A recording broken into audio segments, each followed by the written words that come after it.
What up, what up, what up? It's your boy PowerXL, and we're back for another official episode. And tonight is gonna be a good one. Into the dark, in the depths of reality we go. So we're gonna hit up some gaming. But first, let's hit up this news. Elon Musk calls out the left's political blood sport. Political blood sport?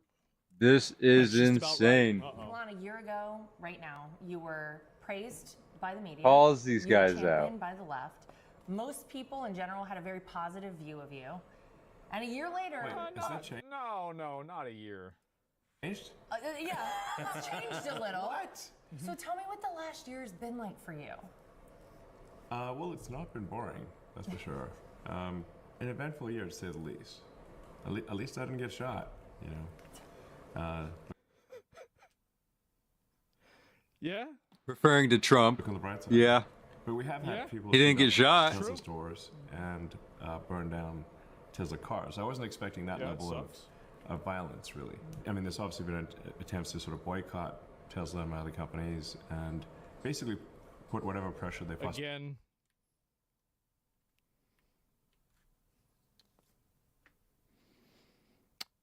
It's all old suspects. people, senior citizens, people that don't Pressure they possibly already can, own Teslas on me anyway. and It's crazy, and right? Tesla and to some What are degree the other odds? companies. And I guess that's what happens when you go after waste and fraud, because the people that are receiving the billions of dollars of waste and fraud want to keep receiving it. I bet they do. The people doing the bad things want to keep getting the money. And you're necessarily dealing with an unsavory group that is, since they're doing illegal things already and we're stopping them from doing illegal things, obviously they're going to do bad things to me and to my companies. Well, it would make sense if they're committing illegal acts just on their own. If you try to stop them, it would be logical for them to respond by doing illegal acts also. Of course. Yeah. Oh, yeah. That's how they function. Yeah, duh. Do you regret doing what you've been doing? Do you regret coming out and supporting President Trump? Yes, no. I Cut hope that not. part. Cut that part. I hope not. No, I think it was essential for President Trump to win to ensure that America remained great, and that we reached greater heights. Really, some very basic things need to happen. We need to have, obviously, a secure border. We need to have safe cities. We need to have sensible spending. I think if President Trump had not won, I think the Democrat campaign to import vast numbers of illegal voters would have succeeded, and they would have naturalized vast numbers of illegals during... That's actually a good point. Is that like at a certain point, if you just do enough, if you bring in enough people and then hope that they vote for you, Biden, please let us in. I mean, I'm assuming this is a real photo and it's not AI. I mean, I'm sorry, bro, but not for me. Let us in? Fuck off. Yeah, exactly. The sort of Kamala regime, and they would have turned America into a one-party state from which we could never escape. Some people out there may be somewhat skeptical. They may think, well, that there isn't some Democrat plan to subvert democracy and achieve a permanent one-party, deep blue socialist state. And I assure you, the more you research it, the more you will see it is true. Biden was simply asleep at the switch. He was ineffective regarding illegal immigration. No, he was highly effective at ushering in millions of illegal immigrants. Yeah, he let it happen. That's the thing. He let it happen the whole time. With a specific game plan to naturalize them and ensure that there would be no swing states in America anymore. Often the margin of victory there will be 20 or 30,000 votes. So if you bring in 200,000 illegals, which will overwhelmingly vote for the Democrats, then that swing state becomes permanently blue. Of course. I mean, and this is another thing. This is one of the reasons why I think we need more scammers in government, is because anybody who's a scammer would know this. Of course you would do this. Absolutely. Then you have the House, the Senate, the presidency. When did Elon Musk finally say, you know what, I feel like something is really grossly wrong with what's going on in this country. Well, I started having concerns about 3 years ago, but they were sort of, I just had like an uneasy feeling. Yeah, it's like weird. Something doesn't feel right here. The censorship was becoming. How is it debatable? I don't see any counter. The only counters that people like this have is emotional manipulation. Like, as soon as you stop playing the game of emotional manipulation, everything here falls apart. Ridiculous. Like I could. The Like entire thing. I had the most interacted with account on Twitter before the acquisition. So I was very finely attuned to what the algorithm was showing me or not showing me, and who got suspended or didn't get suspended. Twitter was being run at a very far left basis. When I felt the censorship walls closing in, I was like, okay, I got to do something, and the thing I could do is acquire Twitter and make it a bastion of free speech. Elon absolutely did pull a 100% gamer move by buying Twitter. Yeah, he did. I actually think that him buying Twitter was like a watershed moment for free speech and for the entire movement against this type of thinking. I mean, it was huge. It was gigantic. We have to admit that it was huge. It was the straw that broke the camel's back. It broke the dam. Then now you're seeing all the other social media companies that are following suit. It was the thing. And that's what we're trying to do with Twitter. It's worse than no Blue one on the Sky. left has Yeah. been suspended, but we did unsuspend people on the right, and let the marketplace of ideas win, and Exactly. Yeah, because people couldn't express themselves and they couldn't disagree with things. That's why left-wing opinions were so popular on Twitter. It's because you had to have them. once we unlocked Twitter from being censored, then we started to see what was really going on. And I became increasingly concerned. I'm like, wait a second, I'm seeing... But he's banning everyone who criticizes him? That's not free speech?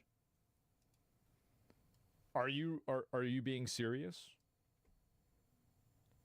Do you really think that Elon Musk is banning everybody who criticizes him?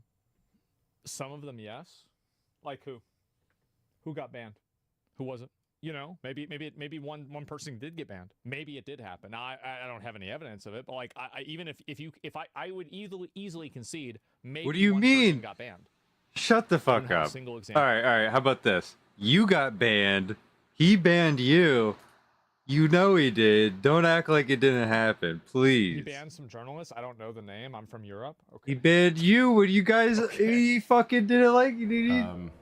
But it's not a big deal. But geez, admit it. People streaming across the border on Twitter now. He literally banned you I from know Twitter and for a few more. unbanned I you. don't know the politician's name. Yeah, you don't know their name because it didn't happen. Or he blocked you, I should say, not banned.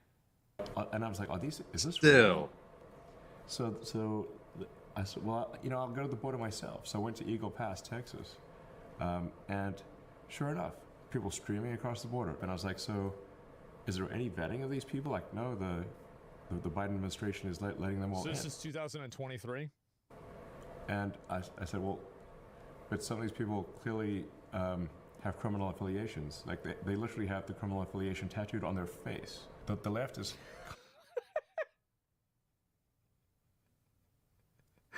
Face tattoos that they're in a gang and they're just letting them in. kind to the Jeez. criminals Oh my god. and cruel to the victims. That's insane. Which is no... Yeah, this is the inversion of empathy that hurts so many people. It's this idea that you have to be empathetic to these people that are violent, dangerous people.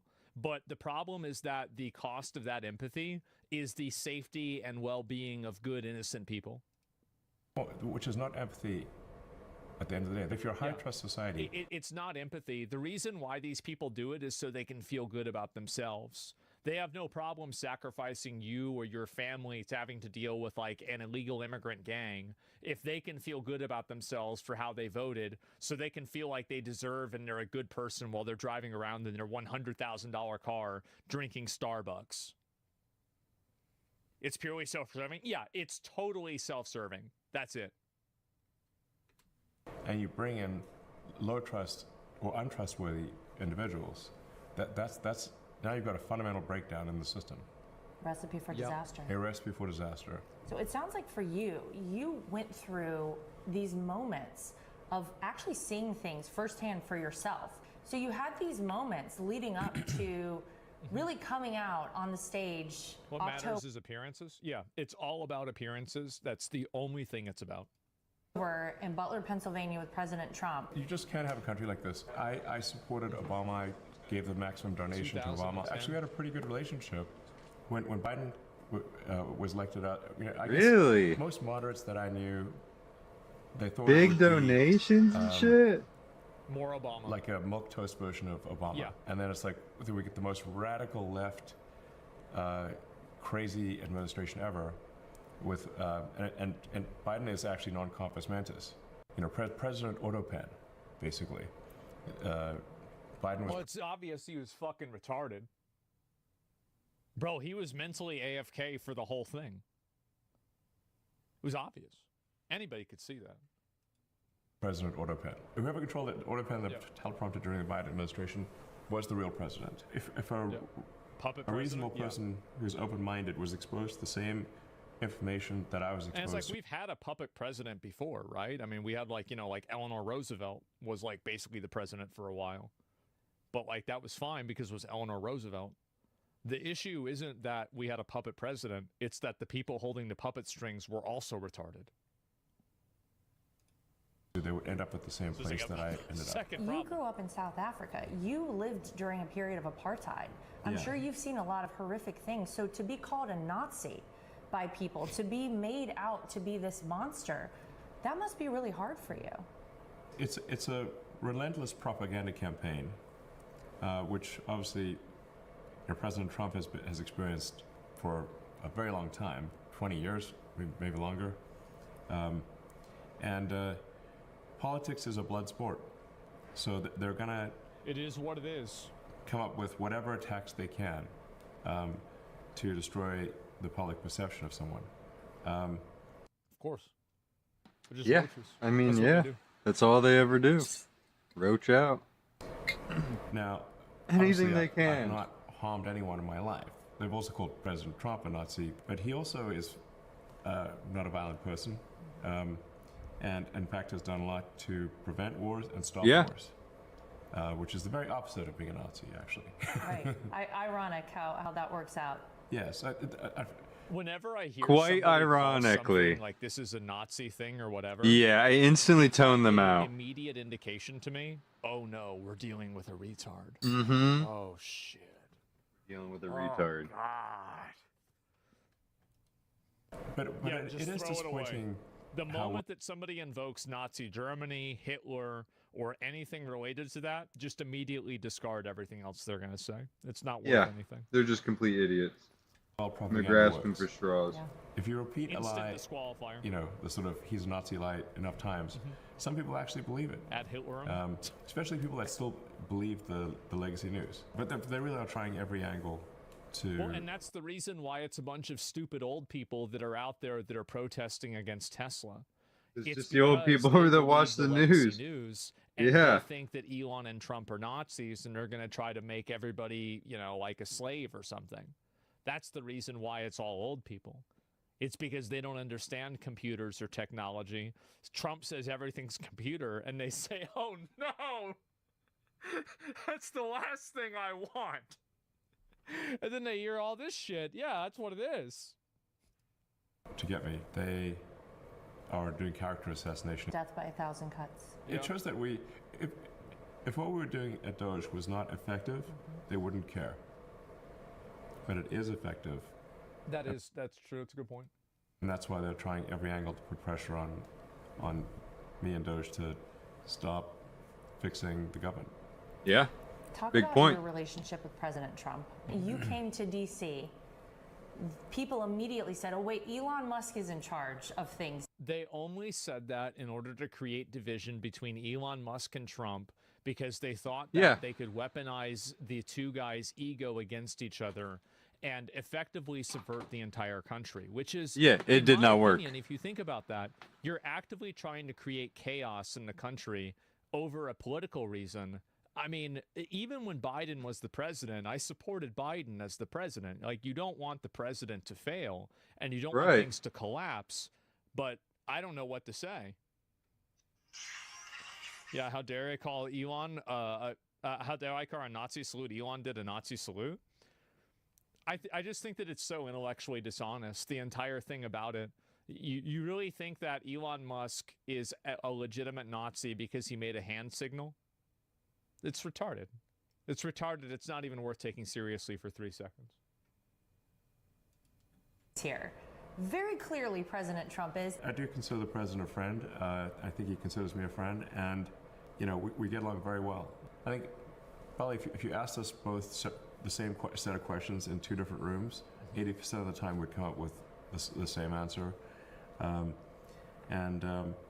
is not to say that we always agree, but we almost always agree. Getting rid of waste and fraud in the government, and ensuring the rule of law is followed. We've seen just crazy things. If it's a hand signal, why don't you do it now? I understand that you think that that is a clever way of responding, but I'm going to counter that with this. There are often times where people slur their words, and in slurring their words, they say something that sounds almost like the N-word. Do you think that it would be appropriate for me to repeat that slur in a way that makes it sound like it's the N-word? No. You're conflating speech with physical action. If you believe what is and isn't what it think, what we think it is, why don't you just do it now? So you didn't answer my question. Why would I repeat something that I know would be interpreted as a Nazi salute? In the same way that why would I repeat something that sounds like the N-word? Exactly. Why would I Because do that? people just want to get shit against you. Sure. And also speech, both of these things are just actions. You won't do it because it's a Nazi salute. It's pretty straightforward. Do you think that I would repeat a person's... do you think that I would repeat the way that a person slurred their words and it sounded like the N-word? Do you think that I would repeat that? Just answer the question. It's a very simple question. No, because you know it's the N-word. It's the same reason why you don't do the salute. So if I know it's the N-word, do you think that people should get banned for slurring their words? You're untimed out. Do you think people should get banned for slurring their words and accidentally saying the N-word? Or saying something that sounds just like the N-word? Do you think they should get banned for that? You're currently, yes or no? A clear action has, so you're saying the N-word doesn't have historical context? Let me repeat my question. Maybe you didn't hear it. Jesus. Do you think somebody who slurs their words and accidentally says something that sounds exactly like the N-word should be banned as if they said the N-word? It's very simple, yes or no. You better not be typing out sentences. Please do not be typing out sentences. What's the context of the slurring? Ian's action clearly was a Nazi salute. It wasn't a random arm movement. Yeah, and somebody's words could clearly be the N-word if they are slurred in a certain way. There's a lot of different two words you can put together that would sound like the N-word. Right. Like and if you're just purposely doing that, something else. yeah, if you're just purposely doing that, you're still doing the same thing. You're just trying to you're just their words. Yes. You're purposely word manipulating it to sound like that. And if it's an accidental mistake, that's different. And but you're just going out here trying to harass people, calling them names that are fucked up like that. So do the action if it's innocent. Why don't you do it? It's very simple. So did you know that Steve Bannon also did the Nazi salute as well? The Elon, like my heart goes out to you salute. Did you see me defend Steve Bannon?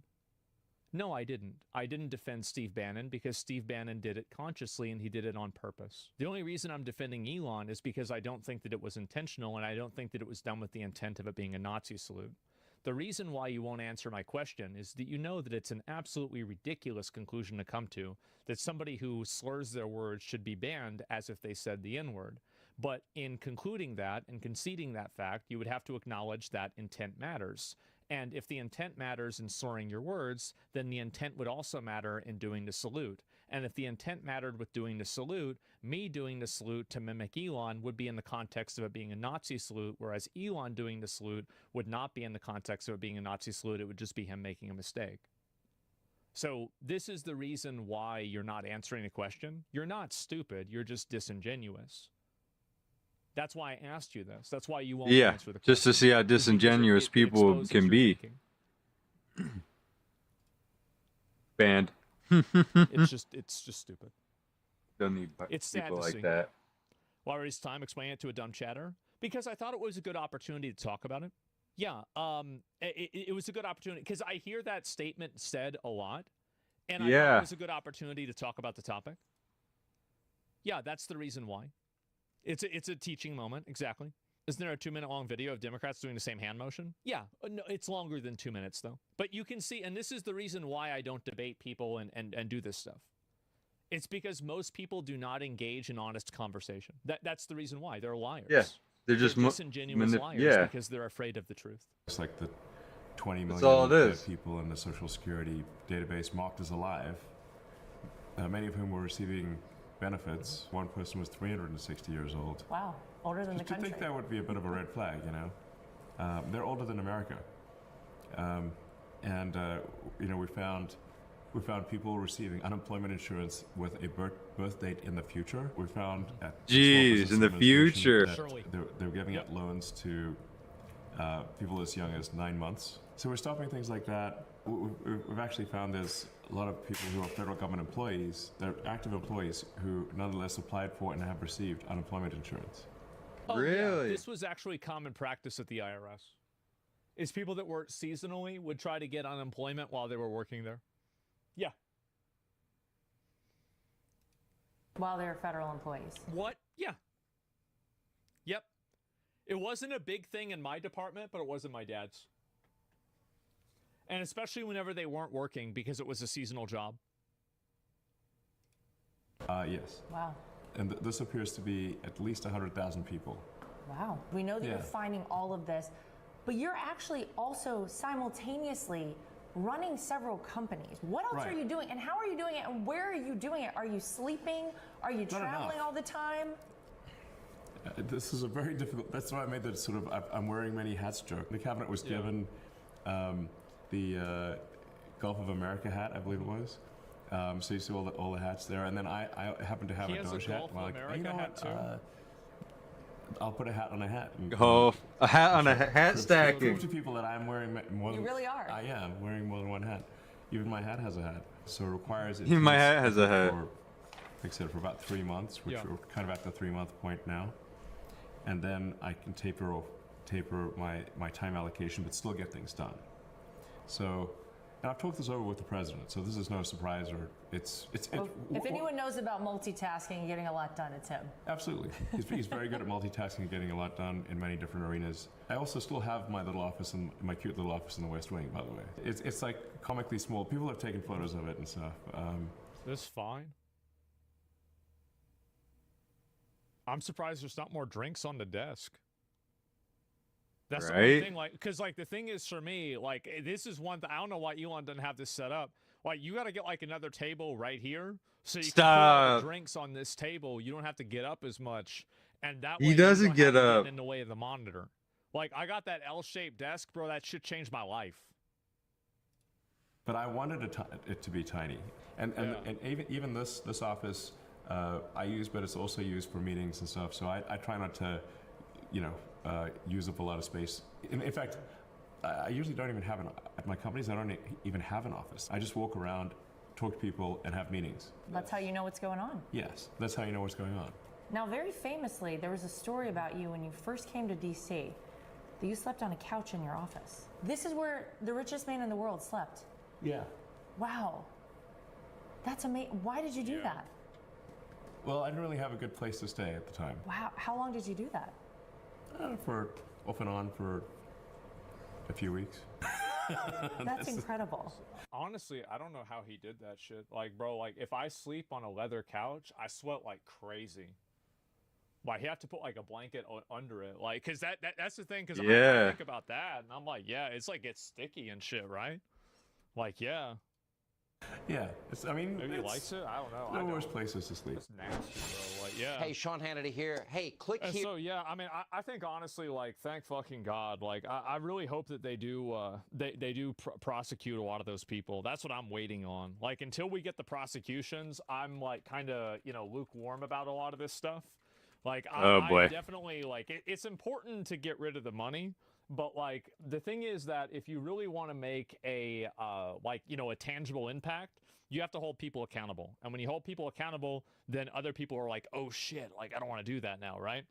Yeah, he hired a Chinese guy to sleep on a couch so he could play PoE 2. That must be it, man. Yeah, absolutely. The doctor pushed a 14-year-old to be medically independent from the parents. I wonder why. What is this?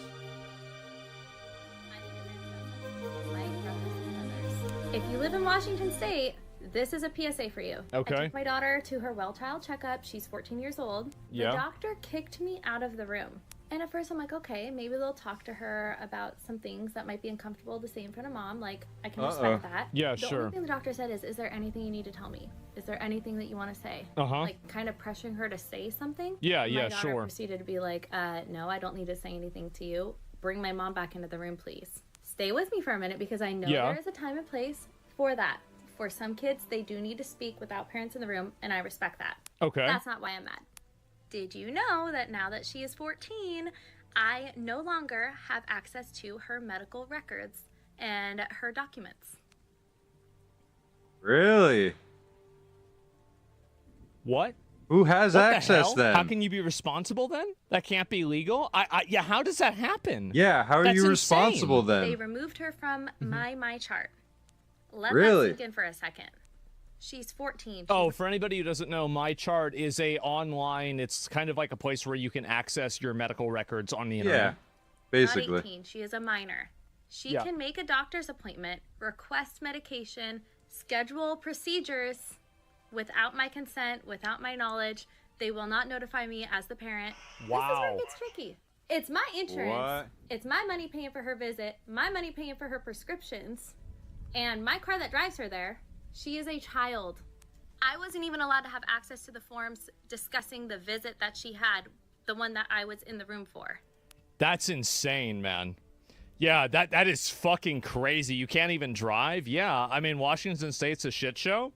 I mean, yeah, you gotta, like, how the fuck does something like this even happen? That's crazy. Trying to piss people off? Yeah, it sounds fake. No, I believe it. And then when she mentioned that she wanted something to help regulate her acne, they tried to push her to start birth control. I was like, absolutely not. All we need is like a topical or maybe an oral pill to help clear up her face. The doctor then turned to my daughter and said, you can do your research. You have that choice. You can make an appointment to come see me behind your mom's back, and I will get that birth control for you. What the fuck? And my daughter's like, okay, thank you, but I don't want that. I don't understand why. What the hell? Couldn't just say, okay, you have a skin issue. Let me get you a prescription for like a topical. They're trying to push drugs on kids. Spot treatment. Also, if I don't have access to her records, how am I supposed to pay for her bills? And how are you supposed to take care of her if she has an issue or a problem going on and you don't have access to knowing what that is? Then aren't you putting the kid at danger? Because if there's something that like a parent needs to know about their child's medical condition and it's not being communicated to the parent, and then the parent unwillingly or unknowingly does something to, make that condition worse or do something that shouldn't happen, like, how is this even, like, this is crazy. What the fuck is going on? Birth control for 14-year-old? Birth control is one of the only things that I think kids should be able to get without parental permission. Hot take, teens are just going to have sex with each other anyway. I don't think birth control is that big of a deal either, but I mean, it really should be. I don't think that a doctor should ever make a decision for a kid, like for a kid without the parent's consent. And if the thing is that there are instances, that's actually not true. There are instances where it would make sense, but the instances where it would make sense, I would say you should also, of course, take away their parental rights. Like, if basically the state and the, the medical, like, people are making decisions for your kid without your consent, then how are you in any way, shape, or form qualified or competent enough to take care of the kid in the first place? It just makes sense, right? So, like, if you have this big issue where it's like, oh, yeah, you could be like an abuser to your kid, why do you even have the kid in the first place? So it's crazy. Immediate harm or implied consent? Yeah, exactly. Am I supposed to pay for her copays? How am I supposed to pay for her bill for the visit or the prescriptions that she can request? This is a problem. And not every kid has a phone. How are they supposed to schedule How are they supposed to Yeah. go on a My Chart and make their appointments? This state is messed up. That's insane, man. Like, bro, like if you have like, I can't even believe that's fucking true, right? I believe it's true, but it's like hard to imagine that something like this is exists. Any medication can be dangerous. Pharmaceutical interactions with medications like birth control can be fatal. Well, here's a great example of it. There's a lot of medications that have very bad like side effects whenever they're combined with grapefruit. If I remember this correctly, I could be wrong. Correct me if I'm wrong. You know, I never really went to med school, so I have no idea. But like, that's my understanding, is that like grapefruit is a great example of this. So like, if your kid is on one of these medications, it's blood thinner, yeah, right. And so if your kid's on one of these medications and it's being given to them by the doctor and this isn't being communicated to the parent, and you're relying on the kid to communicate this to the parent, this is the kid that, you know, has to ask for permission to use the bathroom in school. There's a reason why kids aren't responsible for their own behavior. It's because they're children. And so if you're letting this happen, I honestly think that eventually this will happen and somebody will get killed. And like, you know, like the parent will not know, or like the kid will do something that will like negatively affect them. When that happens, it's very simple. You just charge the doctor as being an accessory, and that's it. Problem solved. Yeah. Yep. There you go. And as soon as you do that, the whole thing goes away. And that's I've exactly said this what before I'm with saying. A lot of these, like, you know, like weird. If social anything issues, happens to my kids, I'm charging you as an accessory. Because the people that run the justice system are pussies. They're massive pussies, and they're afraid to do anything that really matters. And so to me, I would like, I am very much a, you know, an Old Testament kind of guy. I think that if somebody does something that's problematic, even if they don't directly contribute to it, if they have created a apparatus that has allowed it to happen, I want to hold them as responsible as possible, because this is the way that I see things, right? Is that you're letting this shit happen. View individuals that take actions from systems as bad, but what I really view as bad are the people who create the systems themselves, right? And so, like, you know, it's like if you give a kid a fork and then you put him in a room and the only thing in the room is a light socket, you know, is the person who gave them the fork a bad person? Absolutely it is. And I think that's what happens with a lot of things. Yeah, we need eye for eye. Well, it's more than that. I don't really believe in eye for an eye. I think that, like, as soon as you can find somebody who's done a bad action like this, you need to make an example out of them. That's my example. Blame the voters, them. They permit this garbage. They do, and it's embarrassing. It really is. So, yeah, we need another flood. I wish that would help. And it's a serious issue, because what if a genetic issue occurs where a parent needs to provide some medical history of their family? Yeah, no, I understand that, and I think that there's just so many examples of it. If we had a flood, all the retards will survive. It's negative or bad, or it's harmful, and I just wish that more people would notice that, but I don't know if it ever will. Wouldn't the pill be covered by insurance there? Usually there's a copay for things like this, but yeah, it's not one for one. This guy needs a visit from the FBI. Yeah, exactly, right? He's spawn camping, need a new doctor. Well, it doesn't matter. I mean, if it's a law in the entire state, then I think that you need a new state legislature, right? I mean, that's what you really need. Seattle area for 46 years, the state is a liberal hellhole that thinks it knows better than kids' parents. It's disgusting. Well, again, I just, as I said, I think the way you handle this kind of stuff is you hold these people that are making these policies personally accountable, charge them as being accessories of, you know, child grooming and stuff like that. Like, be as liberal, like they want to be liberal, you can do the same thing. Be as liberal as you possibly can be with punishments, and then just absolutely fucking crucify them. You do that a few times, and this stuff goes away overnight. I think that, again, the only way that you can really stop bad behavior is by brutal, immediate, cruel, personal consequence. And that is the thing that I think works better than anything else. And I think that's why cancel culture is so effective. It's because it's a weaponization of that. And so I think that's really how you should handle those people.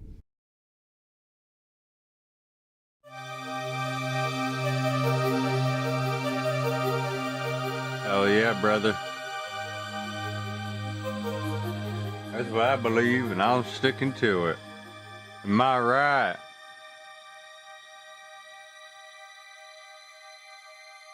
My daggone right.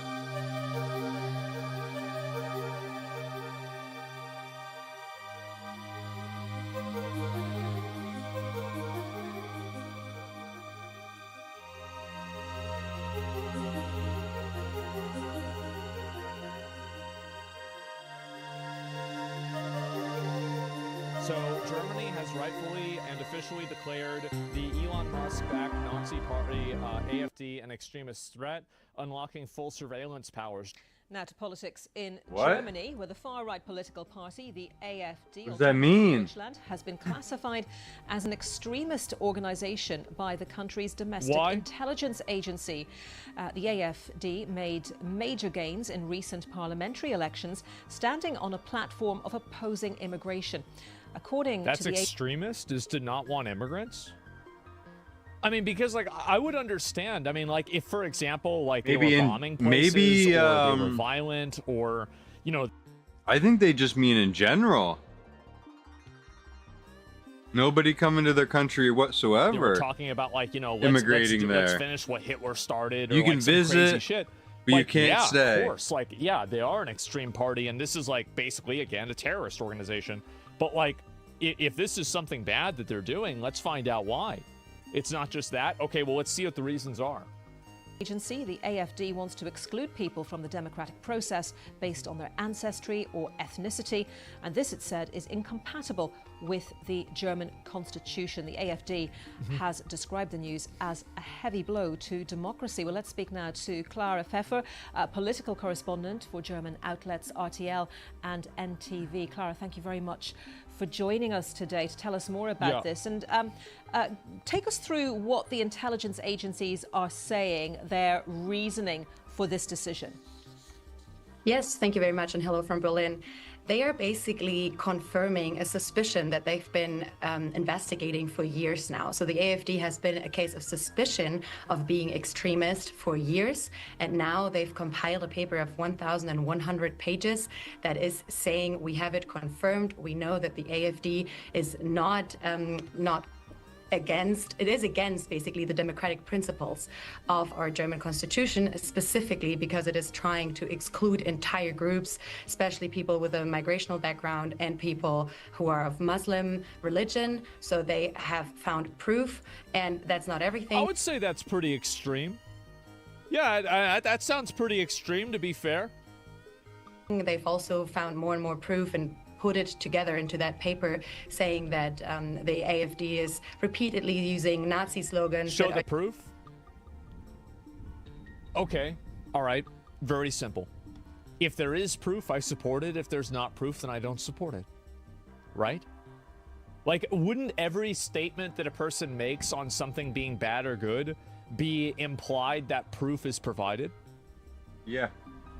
Like, why would I say something if there's no proof for it? Like, we are operating under the presumption that proof exists for this. Now, that assumption could be wrong, but if the assumption is correct, I would say this is pretty extreme. It is. It's extreme.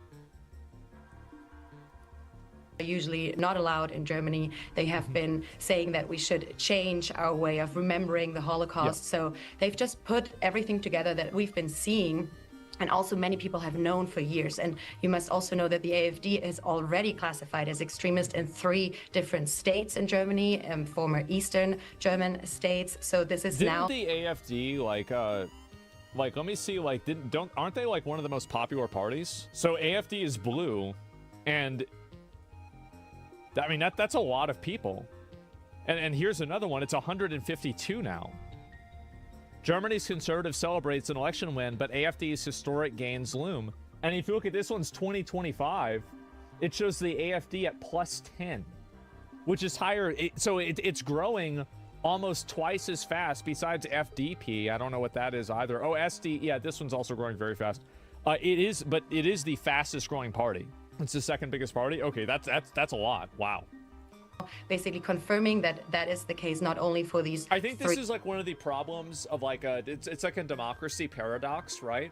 Where it's like if enough people get together and they democratically want to get rid of a democratic process, how do you deal with that?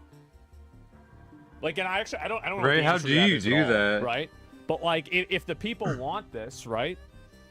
It's like, how do you deal with the people wanting something, even though the thing that they want would not be possible to want if they got what they wanted? I don't know. You need an extreme majority? Yeah, I guess we'll find out in 4 years. Germany has it in a constitution?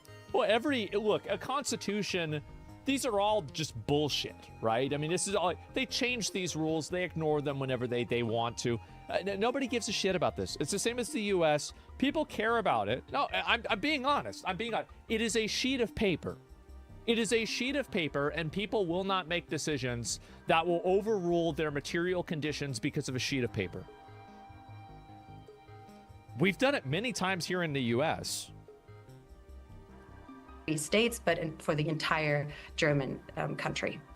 Interesting comments from Chancellor Olaf Scholz. He's not Chancellor for very much longer, of course, but he's saying the Domestic Intelligence Agency provides very detailed justification, but ban proceedings must not be rushed. What sort of discussion is there about a potential ban? I think that there is a 100% chance that if they get classified as an extreme right party, that it will only serve to embolden more people to support them. And I think that, like, in general, this is kind of what happened with Donald Trump. Like, I think that the amount of, like, prosecution and everything that Donald Trump went through, justified or unjustified, definitely served to galvanize his viewer base and his fan base. And, fan base. It's a fucking president, right? But, like, it only helps. Here. It galvanized his fan base and voter base to be even that much more fervently in his support. Yeah, that's a highly political discussion that has been going on for years, and especially in the last couple of months, it has also been discussed a lot. The last government, or the last Bundestag that was just re-elected, said that they tried to do it. They tried to get a majority. They failed. There were not enough members of parliament who were in favor of starting a ban. That's also a very long process. Oops, sorry. And that's also a very long process. And the discussion is basically, how do we get that party smaller? That's what the other political parties want to reach. And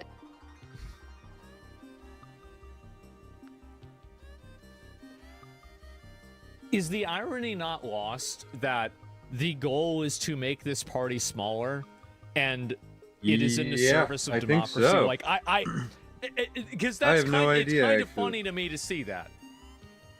She said it. Yeah, if that's their goal, like, what are we doing here? They are worried that if you try it with an actual ban and that whole process, that will take years. And throughout those years, the AfD will have the opportunity to claim that that's being a cause, that they are actually the victims, that it's not transparent, that they're being surveyed by the state. So that will... Well, they are, though, right? They are. Like, that's... It's not like they're making this up. I mean, you could say that they deserve to be surveyed. You could say that, yeah, they are an extremist group, but, like, this is happening. It is happening. Also be an opportunity for the AfD to maybe grow even further and mobilize. Yeah, and the AfD, they are talking about legal action in response to this classification, aren't they? Exactly. They are saying that they want to take legal actions. They've also tried that against that case of suspicion that has been going on for years. Last year, a court in Münster confirmed that they are a case of suspicion.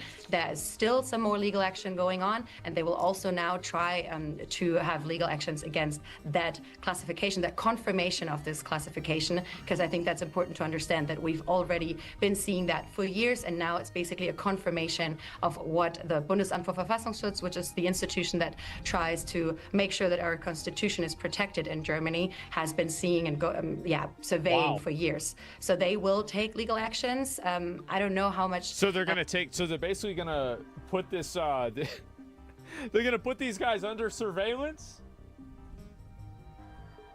Oh my God!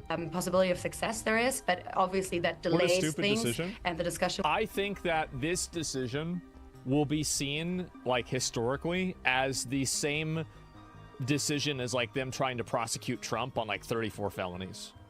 Yeah, I feel like it's going to be pretty close. I think that the moment that you start trying to, because, like, it's one thing if you have a party like this, and if you can't beat people in the free marketplace of ideas, and you have to resort to, and again, keep in mind, I disagree with a lot of what the AfD is saying. I don't like the idea that people who migrate over and they're a citizen of Germany, but they came from another country, I don't agree that they shouldn't be able to vote, right? I mean, if they're a citizen, they should be able to vote, or at least their kids should be able to vote. I mean, I believe in that. Not true? Well, I'm just saying, like, if it's not even true, okay, all right. Here's my point. Let me just take a step back and explain my point of view. Ultimately, I think people have the right to be governed by who they choose. Whether this is a person who is a racist, homophobic, anti-democratic, who is an asshole, who is, you know, like a socialist, a communist. I think people have the right to elect who their leaders are. Fundamentally. Mm-hmm. And if you don't have, who's anti-demographic, yeah, transphobic, yeah. Well, I mean, like, we've elected a lot of people here in the U.S. that are transphobic, right? Taxation means representation, sure. So, at the end of the day, if you have a lot of people supporting this party, and you actively subvert their abilities to support the party, then you are basically taking away their right to vote. You're taking away their right to be represented in the government, and I don't think that usually goes very well. We'll be out there for months and months to go. Okay, Clara, thank you very much. Clara, like, and also, like, by the way, I'm not really a huge supporter in a lot of cases of democracy in some cases either. Like, a lot of people are stupid. They're dumb. But at the same time, that's still their right to have it happen. And I'll look at one more and see if there's any more information about this. But decision could pave the way for the AFD. So they're going to ban the party. Holy shit. Or they could. To be fair, they could do that. We begin here in Germany, where the Domestic Intelligence Agency has designated the far-right AfD party an extremist organization and a threat to democracy. The Alternative for Germany finished... It is funny for me to hear the threat to democracy thing, because, like, as an American, this is like a fucking sirens call that we've been hearing for the last 10 years with, like, Donald Trump. And it's like, oh, okay, I've heard this one before. Second in February's national election, with almost 21% of the vote, making it the main opposition in the incoming parliament. The official classification doesn't mean the AfD is banned, but its activities will now be subject to even closer surveillance. But it could make them get banned, says right? It will challenge the decision. Right-wing extremist with a disregard for human dignity. That's how the far-right AfD, Germany's second largest political force, is now officially classified in an 1,100-page report. Really? The new assessment by the Domestic Intelligence Agency shows that we are a robust democracy and have legal instruments to protect our democracy against extremist threats. This includes observation and evaluation by the Domestic Intelligence Agency, as is the case here. The AfD's leadership called the decision, quote, complete nonsense, claiming the party has been essentially criminalised just before the change of government.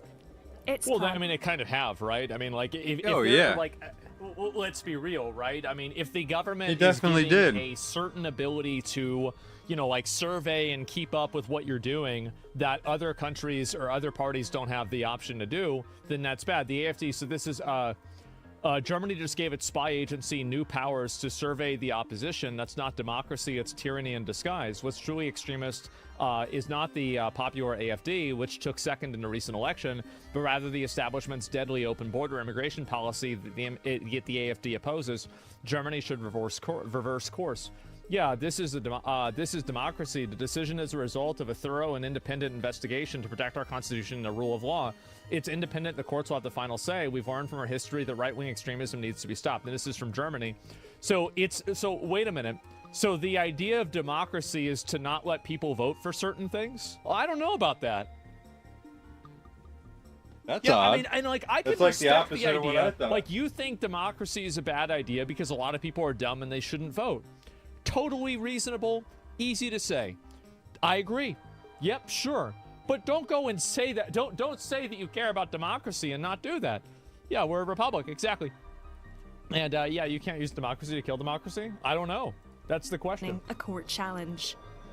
The AfD came second in February's general election. Wow. And recent polls suggest it has even gained support since then. I think that it will continue to grow in support the more time. Basically, this is the reason why the AfD is growing in support. The AfD is growing in support. And also, by the way, if you're German and you disagree with me on this, then I'm wrong and you're right, okay?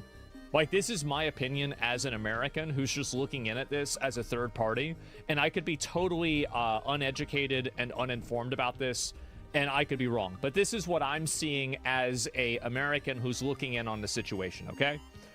I see that Germany has a tremendous amount of speech laws. I think that Germany has the original sin of Hitler and Nazism. And because of that, the entire culture is built around making sure that that doesn't happen again. And in the process of that, they have created a situation where even reasonable discourse about like kind of limiting or like preventing migration is viewed through the same lens as Nazism is. And I think that that's what's really radicalized people. It's that they see people coming into Germany at like a huge amount, like a lot of migrants coming into Germany at a very, very high rate. They're not assimilating with the culture. They are being violent, you know, like the whole trucks of peace thing, etc. And I do think that some degree of migration and immigration would be fine and it would be okay. And we have that here in the US. And the fact is that a lot of people do get along. But the problem is that I think there's a huge, really big difference between like migration and mass migration. Because I think migration allows people to come to another country and assimilate into the culture of that country. And then if you have mass migration, no, you just have basically a large group of people that's being displaced into a different place, and they just kind of maintain their own culture. I think that's kind of what happens. And so it has to be done over time in order for them to be assimilated properly into the culture. That's what I think is the case, right? I could be wrong, but that's just what logically makes sense to me. So, yeah, it's not that they're not allowed to vote for AFD. It's the AFD hasn't followed the Constitution with their political policies, and their policies in the future will lead to a less democratic society. Yeah, I mean, I understand that's what they're saying, but what I'm saying is that do people have the right to, like, here's an interesting philosophical question, right? Do people have the right to democratically vote to have less democracy? Do they or not? Not in Germany, right? Yeah, but I don't care what the who cares what the... Oh, wow. Some old fuck that's probably dead wrote this down a long time ago. Let's base everything off of that. No. I don't care what any rule says. I don't care what any of this says at all. I only care about what I think is good and bad. That's it. Whether it's our constitution, somebody else's constitution, any law, times change. And so, is it good or not? Should you be able to or not? That's the question. Exactly. Constitution can be altered. Yeah, you can change. Yeah, the Constitution can be altered. Same as ours. Like, that's why we have the amendment against slavery, for example. And women to vote. That's another one. Showing it as the strongest party in Germany. Mm-hmm. The Domestic Intelligence Agency said, the party's prevailing understanding of people based on ethnicity and descent is incompatible with the free democratic basic order. Mm-hmm. So let me see how much support they actually have. And this is, which parties currently have the most support in Germany, ranked. Based on most recent available data, here's the following of a ranked list. So AFD is number 2 with 20%. Okay. Graph of AFD support in Germany over the years. All right, let's look at this. That's old. Okay, give me a second. I'm going to take a look at it. I don't have direct access to making a graph. So it has been going... Wow. AFD support in Germany, 2013 to 2015. Oh, wow. That's a whole lot. God damn. 26%. Yeah, so it's showing 26% support. The snap federal election saw AFD use, achieve 20%, doubling its 2021 result. So this was the last federal election, and this is this federal election. What about the one in 2017? It was 12%. So it's very clear that this is going up massively. Wow. 26% of how many parties? I think there's like 7 or something, like somewhere around 7. And so April 2025 polls showed it peaked at 26%, briefly overtaking CDU, CSU in some surveys. Wow. The report said it saw evidence of ongoing agitation by the party against refugees and migrants, citing statements by far-right... Well, yeah, there's agitation. They want to get rid of them. I mean, I could say that. I like, if somebody wanted to get rid of me, I would say they're agitating me. Yeah. Yeah. AFD politicians in internal communications, can easily speeches, say that. and social media. But what does this mean for the AFD going forward? We should always separate these legal instruments from necessary political debate. As you know, and as I've said time and again, a party ban procedure has very high constitutional hurdles for good reasons. That should not be ruled out, but it should continue to... Oh, so they're probably going to party... They're going to try and ban the party. Well, I mean, not really they're going to, but like they're saying they're not ruling it out. Be handled very carefully. In any case, it's not something that is automatic.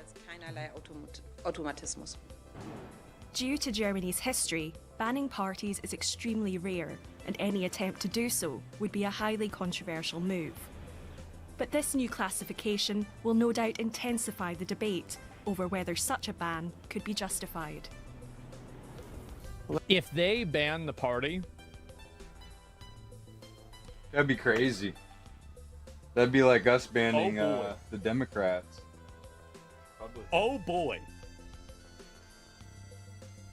Bad move. I think if they ban the party, that's how you get Nazis again. Like, unironically. Yeah, true. I think the moment, like, remember what I said before, so I think that they're going to elect the new Adolf? I've been saying this for a while. Here it is. Let's take a closer look at this with This could be Professor opposition. Dr. Antje von Ungern-Sternberg, who is Yeah, a... somebody said this, and this is basically the way that a lot of people view it. I am a big fan of the democratic process. No political recourse equals violence. Martin Luther King said this. A lot of other people have said this too. Violence is the language of the unheard. And if people can't vote and they can't be represented, that's the reason why the Boston Tea Party happened. They want to ban 26% of Germans? Yeah, think about that. That's insane. That's a huge amount of people. 26%? Professor of Constitutional Law at Trier University. Welcome to DW, Professor. You've called in the past for the AFD to be banned because you say it violates the principles of Germany's basic law, its constitution. Does that mean you agree with today's decision? Oh, yes, of course. I think the proceedings preparing for party ban should be initiated.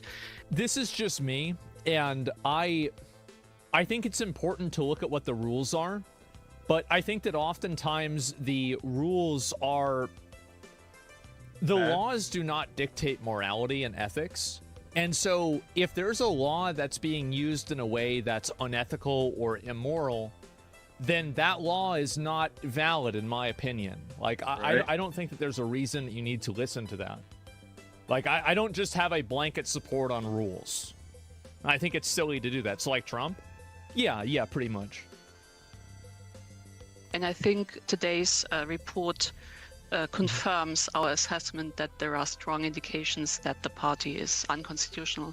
And perhaps let me explain to an international audience that the German understanding of democracy does not ban freedom of speech, but we have a concept of... Yeah, you do. You're going to say that you don't ban freedom of speech, but now you're going to talk about the types of speech that are banned? Militant democracy. Due to our speech, but we have a concept of militant democracy. Due to our history, we want to defend our democracy against its opponents and its enemies. And therefore, in the last resort, we also have the instrument of a party ban. But we also have this very strong instrument of the Office for the Protection of the Constitution that investigates what extremist parties do. Right, that's very clear. Thank you for that. Is it the policies? Is it the way they talk about the policies? Is it what they want to do? What is it about the AFD, do you think, that makes it incompatible with German law? Yeah, as you already mentioned, it's really, really difficult to ban a party, and justly so, because it's bad. a democracy's right to found new parties and also to issue controversial topics and opinions. So what's at stake is the core of our constitution. So it's human dignity, the core of human rights, the basics of a democracy. I don't think that this is going to work with the... I don't think that this messaging is effective. Because the problem, and this is the reason why I think the AFD has grown so much in popularity, is because if you look at human dignity and people's basic human rights, I think that that's also viewed through the lens of, for example, like, why is it that somebody is, like, having to worry about getting, like, raped, right? Why is it that you have these people who are migrants coming in and committing violence or being, you know, murderers or something like that? So it's like, don't people have a right to live in a culture, live in a society where that doesn't happen? And so if you are actively doing something that systematically makes people more unsafe, then how can you make an argument to, you know, like a human having a right to being safe? It doesn't make sense. It's too vague. Yeah, I don't think it makes sense at all. Democracy and also the basics of the rule of law. And what have they said or done that challenges that? So what most of these reports focus on is human dignity. That's the stance the party takes with regard to migrants, foreigners. It sort of shows racist or ethnocultural idea of the German people that is above, that is higher than other German citizens or non-citizens that come from a migratory background, that have another religion than the West. Let's assume that's true. Let's assume all that's true. I think about this in the concept of, like, Dubai or like Qatar or Saudi Arabia, something like that. Does Saudi Arabia, in my opinion, morally or ethically have the right to decide that it wants Sharia law? I think the answer is yes. I think they have that right to decide that. It's their country. They live there. They're the people that live there. They should decide how they're ruled. They're not a democracy, though. I don't care. I'm talking about what I think should happen. I don't care what the vocabulary is. Why does the vocabulary matter? Something's either right or it's not. That's it. The law is sometimes a byproduct of that, but not always. And Christianity that are Muslims that have a different race. So denying those members of the population equal standing, equality, is also amounts to denying them human dignity, and that's the problem. It's a different but there are other issues as well. So we're on the cross. I think that if I may continue. Okay, by all means. If I may continue. Yeah, I mean, the other thing is that the party and many of its adherents openly works against democratic institutions and sort of delegitimizes them by not saying they work properly. We're not going to watch this whole thing, by the way. I'm going to listen to this and then look at a few more things, and then we're going to look at some other stuff too. Say they lie. The media lie all the time. I feel like we've pretty much the established parties don't work in favor of the people. So this populist... well, they're clearly not working in favor of the people, because a lot of these people aren't really supporting the mass migration, but it keeps happening. And I think, honestly, a big reason for that, again, this is my limited understanding. That could be incorrect. I'm not fully educated in this. But my understanding is that it actually comes a lot of it top down from the UN. That's why, for example, Poland has to pay a fine.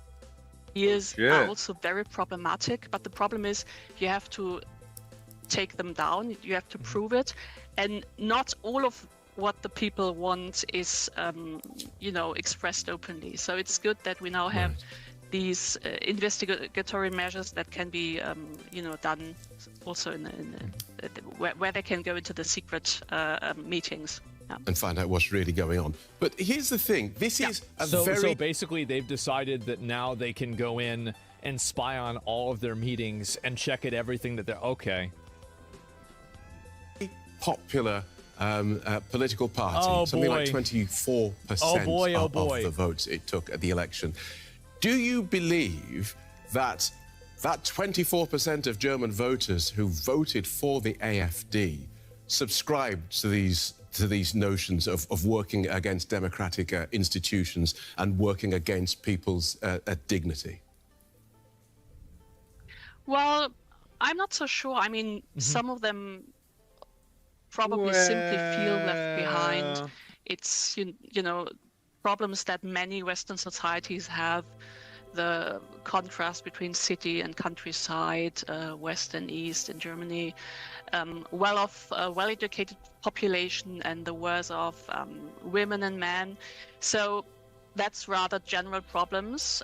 People feel left behind and they just vote for the party who's most opposed to anything that goes on in the established system.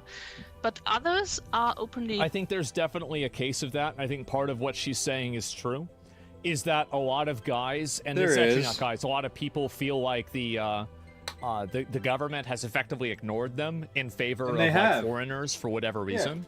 And in the process of that, they have, decided that the government doesn't care about them and they want to change the government.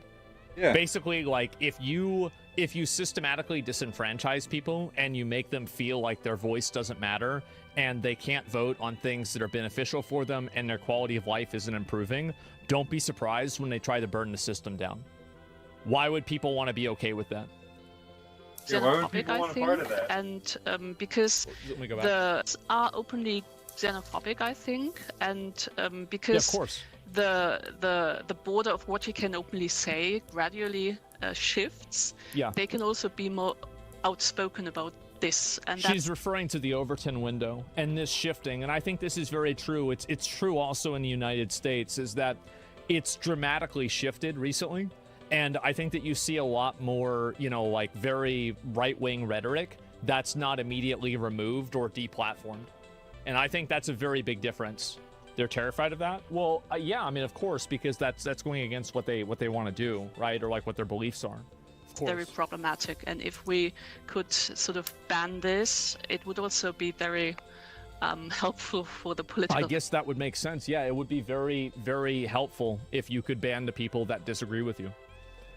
I think that's true. Absolutely.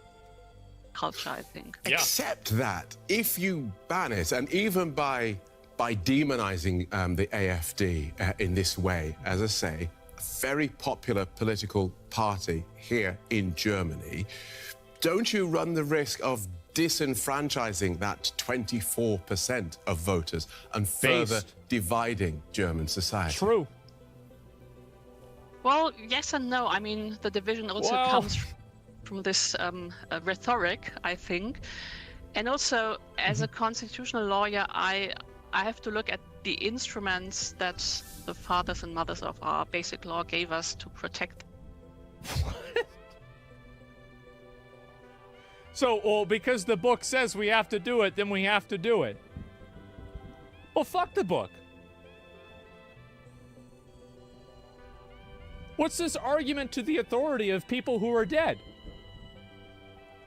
That's what I'm saying. What the fuck is that? Fuck that shit. The Constitution. I mean, you can see in other countries what happens if you don't stop those anti-constitutional movements at an early stage. Already 25% is far too much. You should have started earlier trying to ban and to stop the party. Man, you gotta admire. I mean, she just comes out and says it.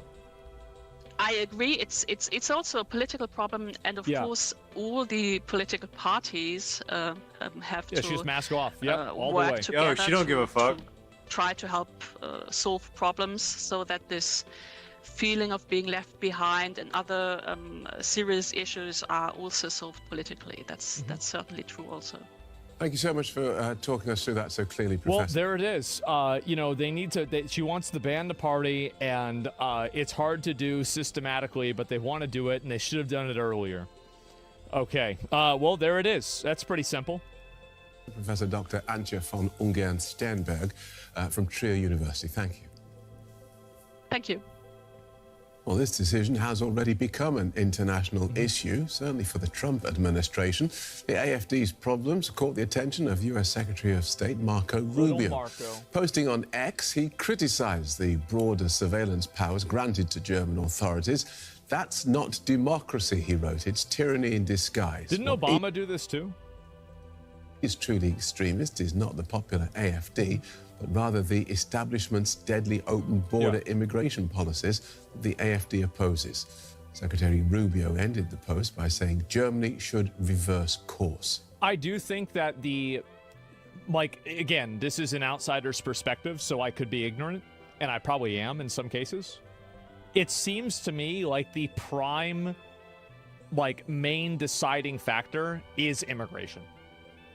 It's mass migration, and people think it's too many migrants. Way too fucking many. That's it? Yeah, that's the main one. Straight to our political correspondent, Simon Young. Welcome, Simon. What does this security service designation mean for the AFD? It means they get spied on constantly. And so, anyway, the AFD is the most popular party in Germany, and by far the most representative of East Germany. Now the bureaucrats tried to destroy it. The West tore down the Berlin Wall together, and now it's been rebuilt, not by Soviets or Russians, but by the German establishment. Well, there it is. That's pretty disappointing to see. I'm kind of surprised. Why are they importing non-citizens into Western countries? I don't know really what their reasoning is or why they're doing it. I mean, does it really matter why? I mean, who cares why? If people don't want them there, and in my opinion, I think that if you're bringing in a bunch of people, why is it necessary for Germany that they are mass importing migrants from second and third world countries into Germany at a high rate? Is it like, okay, if we don't do this, Germany's going to fall apart? I mean, I don't really think so, right? And so it seems like such a ridiculous thing to say. Yeah, I had no idea that they actually just gave their spy agency powers to just fucking spy on them. Okay. Wow. Jesus. That's crazy. I've always thought that I think that there's a huge problem in Europe in general where I think that being able to talk about ideas, I think they're so afraid of having something like World War II happening again that they are creating rules that will, I think, inevitably lead to the rise of a new party that will cause something like World War II to happen again. Because once enough people feel like their voices aren't being heard and they're being disenfranchised, you have to keep in mind, the Nazi Party was not the most popular party in Germany when it took over, as far as I know. It was actually not super popular at all. And so the idea that you need to have a majority for this to happen, what, 10, 15%, something like that? I don't remember. I don't know. They're 39%. I don't remember exactly. I thought they were pretty popular. Yeah, 32%. Yeah, so I mean, I think that's pretty. Is 39? Okay. I might have been thinking about I think the at least first the Germans, right? To, run or something. I could be wrong. So yeah, they were giga popular. Well, I think that a lot of times things like this become very popular. Because if you don't like them, you're arrested, right? It's like the Houthis, for example. Yeah. You can't. I don't think you can accurately judge support for Vladimir Putin, the CCP, the Nazi parties, the Houthis, the Hamas. You can't accurately judge support for them. North Korea, exactly, because not supporting them can result in death. And so, oh, wow, people aren't signing up to get killed for thinking that they don't like something. Okay, what a surprise. So, yeah. I don't know how you can say this when Trump is actively threatening the sovereignty of allied nations. Meanwhile, Trump doesn't discount conquering Greenland and Panama. Okay. Well, here's what my opinion is on that. I'll just give you a straight, flat-out opinion. I don't fucking want Greenland in the U.S., and I don't fucking want Panama in the U.S., and I don't fucking want Canada in the U.S. Yeah, I don't want Canada either. Them in there. I don't want to have a war. Fuck that. I don't want to bring them in. I don't want them voting in our elections. I don't want them to have anything to fucking do with us, right? I think we can trade with them. They can do their own thing. We can do our own thing. We can be separate. That's what my opinion is. And I don't want Trump to try to take them over and make them a state. I meme about it. It's funny to talk about because it is. I think it's funny. But my actual personal material support for it is literally zero. Like, that's it. I really talk about my own opinions. Legitimately, fuck that, because, yeah. Like, actually, that's probably not true. I do sometimes.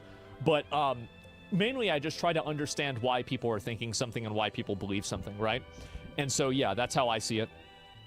I'm from Canada, and I wish I was in the USA. I'm sure there's a lot of people in Canada that I think would be great Americans. But overall, I think Canada has its own right to sovereignty, and I don't want to infringe on that. And I don't think that's a good use of our resources, time, or effort. It's just simply not. We have more shit to take care of. Problems in the world. Why are we thinking about Canada? It's ridiculous. Exactly. So, yeah.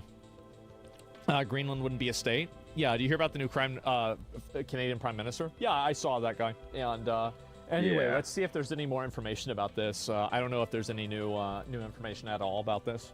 But it looks like, yeah, in general, like, I don't necessarily support the AFD party. I don't know enough about them to really say that. But what I do support is that I do think this mass migration stuff is really bad. I do. Yeah. Everything that I see about it, everything that I've read about it, the amount of coverage that I've seen about the mass migration, it has been almost universally negative in a way that I can't see how people would support. But I think the reason why a lot of people support the mass migrations, I'm going to be honest, is because they're afraid not to. I think that a lot of people are afraid to not say, we don't want this to happen, because they don't want to be painted as a racist or a Nazi or anything like that. And that's the reason why these people are afraid of that Overton window shifting, is that the moment that the Overton window shifts and people are able to express those viewpoints, it's going to be exactly what happened with trans people here in the US, where as soon as you were able to say anything negative about trans, their popularity and the support went into the shitter. And the only reason that it had that much support is because people were afraid to criticize it. Yeah, it immediately crumbles. Yeah, or maybe go to jail. Yeah, maybe you can go to jail for the speech. Exactly, yeah. Because over there, you go to jail if you say something like that. It's still being discussed, or we're getting fucked in the ass by the rich price gouging us into oblivion. We're just being discussed. Yeah, I think that's true. So, like, you're saying that, like, rich people flood the country with illegals in order to overcomplicate things and make it to where, like, the people fight amongst each other with the migrants? Yeah, I think that's a great point. I think you're right. But I also think that two things can be a problem at the same time. Like, I'm against that, and I'm also against those people, too. So, yeah. It's a distraction? Yeah, in some cases. Would you say the tighter restrictions on patriotic movements in Europe causes the nationalism of European countries to be more extreme than American nationalism? Yes, I do think so. And I think that's one of the reasons, is that when you create a place where, and I've seen this happen, like we see this happen with COVID. I think COVID's a really great example of this, is that the resounding narrative about COVID right now is that COVID was bullshit. And the way the government handled COVID was also bullshit. And so what happened now is that because so many people believe that, and I think that it would have never happened that way if the government didn't try to exercise such tight control over the communication about COVID. Because after they started really, really tightening down on what you can and can't talk about with COVID, then people really started getting upset, and that pushed them and alienated them and radicalized them away. And so as soon as you make it to where, like, a certain viewpoint or opinion isn't possible, like, I think also vaccines is a great example of this too. Like, there's always been an anti-vax movement ever since like 2000 and maybe 8 or so, but now it's been like massively multiplied. Or tell us, thanks for 10 subs, man, I appreciate it. And it's been massively multiplied by the fact that you have the COVID vaccine that's being thrown in the same bucket as the polio vaccine. And I think the COVID vaccine did a tremendous amount of damage to people's trust in vaccines as a wholesale product. And now you have people like RFK, which I don't agree with RFK on a lot of things. There are some things I really agree with them on, right? But some things I don't. Vaccines are one of them. I think that vaccines exist on a spectrum, and many of them are extremely safe. And you shouldn't throw the baby out with the bathwater. Just because the mRNA COVID vaccine might be unsafe doesn't mean that the measles or the whooping cough or the polio vaccine is unsafe, right? That's just common sense. I think that, and by the way, I think that's what most people think, right? And so anyway, did it destroy their trust too? It did. It massively destroyed their trust. And so because people couldn't speak out against COVID, I think now the overreaction and then people being against all vaccines in general, I think it is a direct, again, it's kind of like what I said about that Shiloh girl, right? And like the Carmelo Anthony, like the fundraisers. If Carmelo Anthony had never done a Give, Send, Go, then that Shiloh fundraiser would not exist right now. It was a direct and proportional response to the fact that a literal murderer made over $500,000 for people supporting his family. Yeah. It's a counter. Yeah, exactly. RFK is not against all vaccines. You just watch his Dr. Phil interview. Yeah, it's really weird. I hear that he is and that he isn't. If I'm misrepresenting his positions, I apologize. But that's just generally what my understanding is. I'm pretty sure he knows more than way, there are more people than that us. are. That's So, his job. I'm just really using RFK as an example of a person who's leading that movement, and people in that movement do believe are against all vaccines, definitely. Why would anyone trust vaccines now? Well, because the way that the government handled the COVID vaccine should not be used as a benchmark for how all vaccines should be looked at in the future, right? I mean, that's how I see it. But yeah, this is pretty fucking crazy that they actually just banned the party. AFD is right-wing, so we banned it. Also, Germany, we'll spend all our money and weapons to the guys with Nazi tattoos and symbols. Oh, that's obviously fucking the that other place. And wow. And moves on to Democratic officials run J.D. Vance in Munich by citing AFD as an example of Germany respecting free speech. Now they're labeling AFD as extremists and then trying to ban them. I guess Vance was right. Yeah, of course he was. That's just it. They did not ban the party fully. Well, of course they didn't. No, there's a process to doing this, right? So at first you basically make it to where they are being surveyed a lot. And then after you survey them all the time, then you transition to creating sanctions on them. And then after the sanctions are on them for a while, then you ban them. It takes time. Yeah, it takes time to boil a frog. They're not going to just instantly ban this guy, or ban this party like one day. I mean, you're right. All They're eyes trying are, to do it over on time. Rome in the coming hours as the 133 cardinals tasked with electing the new pope begin their conclave. No. Final preparations are underway with a number of ancient rituals taking place, including the destruction of Pope Francis's fisherman's ring and seal. Our reporter Elias Klur is inside St. Peter's Square at the Vatican for us this morning. G'day, Elias. Take us through the next 24 hours. What happens next? G'day, James. Well, as is custom at the Vatican, the day will start tomorrow Rome time with prayer of... We don't care about the Pope that much. Let's be honest. Come on now. To the White House, where we have President Trump about to sign some executive orders at inside the Oval Office. And here we go. 23 hours ago. What's going on now? More signings? We have some important signings today and some important statements to make about what we're doing in the world of medicine with Bobby and the group. But maybe will do something which will be very enlightening, and I think people are going to like it. But it was a little gift that's being presented. So, Will, do you want to take over? Yes, sir. So earlier today, the House of Representatives transmitted this over for you. This is a record of the Electoral College votes in the 2024 election. It shows your total of 312 votes. And the letter opener at the bottom of this framed display is actually one of the letter openers that was used to open the electoral votes during the counting. That's great. How many votes did the other side get? Less than you, sir. Significantly. By how much? I don't want to get this wrong. It was 226. Oh. But the news said it was going to be the other way around. The news said it was going to be a lot closer. No, they said that it was going to be a lot closer than that. It wasn't close. So 312 to 226, that's pretty good. Okay, that's good. Thank you. Thank them for me. It's very nice. Yes, sir. We'll tell the speaker. We have a number of executive orders for your attention today, sir. The first relates to gain-of-function research. Gain-of-function research is a type of biomedical research where pathogens are adulterated viruses or adulterated to make them more potent or to change the way that they function. Many people believe that gain-of-function research was one of the key causes of the COVID pandemic that struck us in the last decade.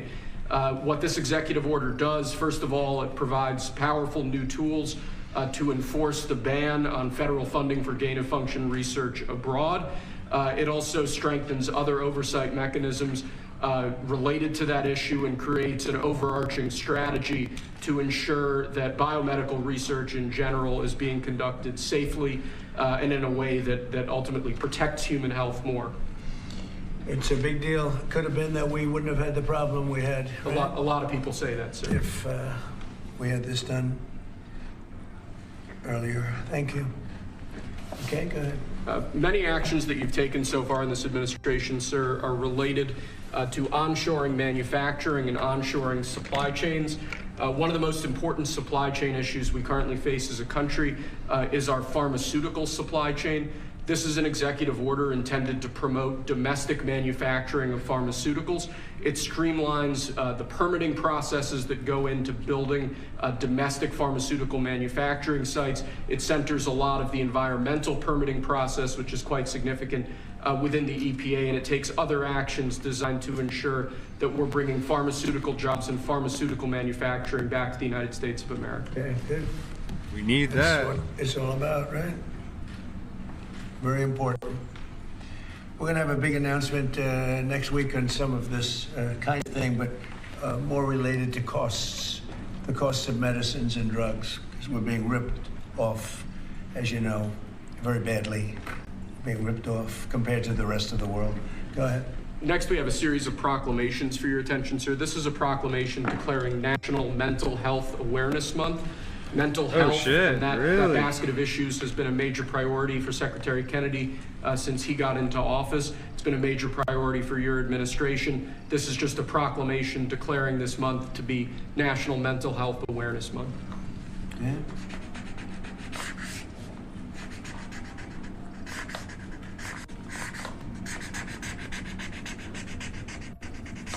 See, no auto pen. Isn't it nice? Isn't it nice to have a president that doesn't need an auto pen, so that somebody that you have no idea who the person is, who's actually the president of our country, they ought to look into that auto pen stuff. That's not right, what took place for 4 years.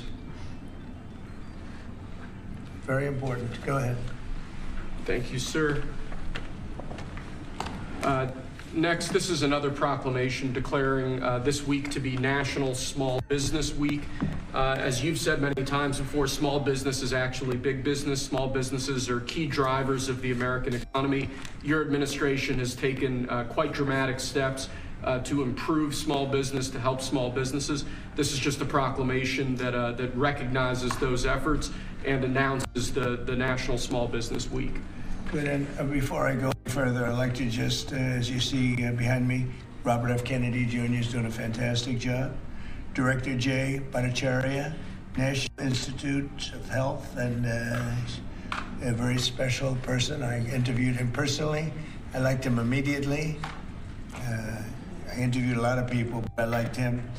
Dr. Martin McCary, likewise, FDA commissioner, who's really in there plugging hard, right? But we have some big things coming up, and everybody knows. So I just wanted to thank all of you. Vince Haley's around here someplace. Where's Vince? Vince is great. Come on up here, Vince. You should be up here.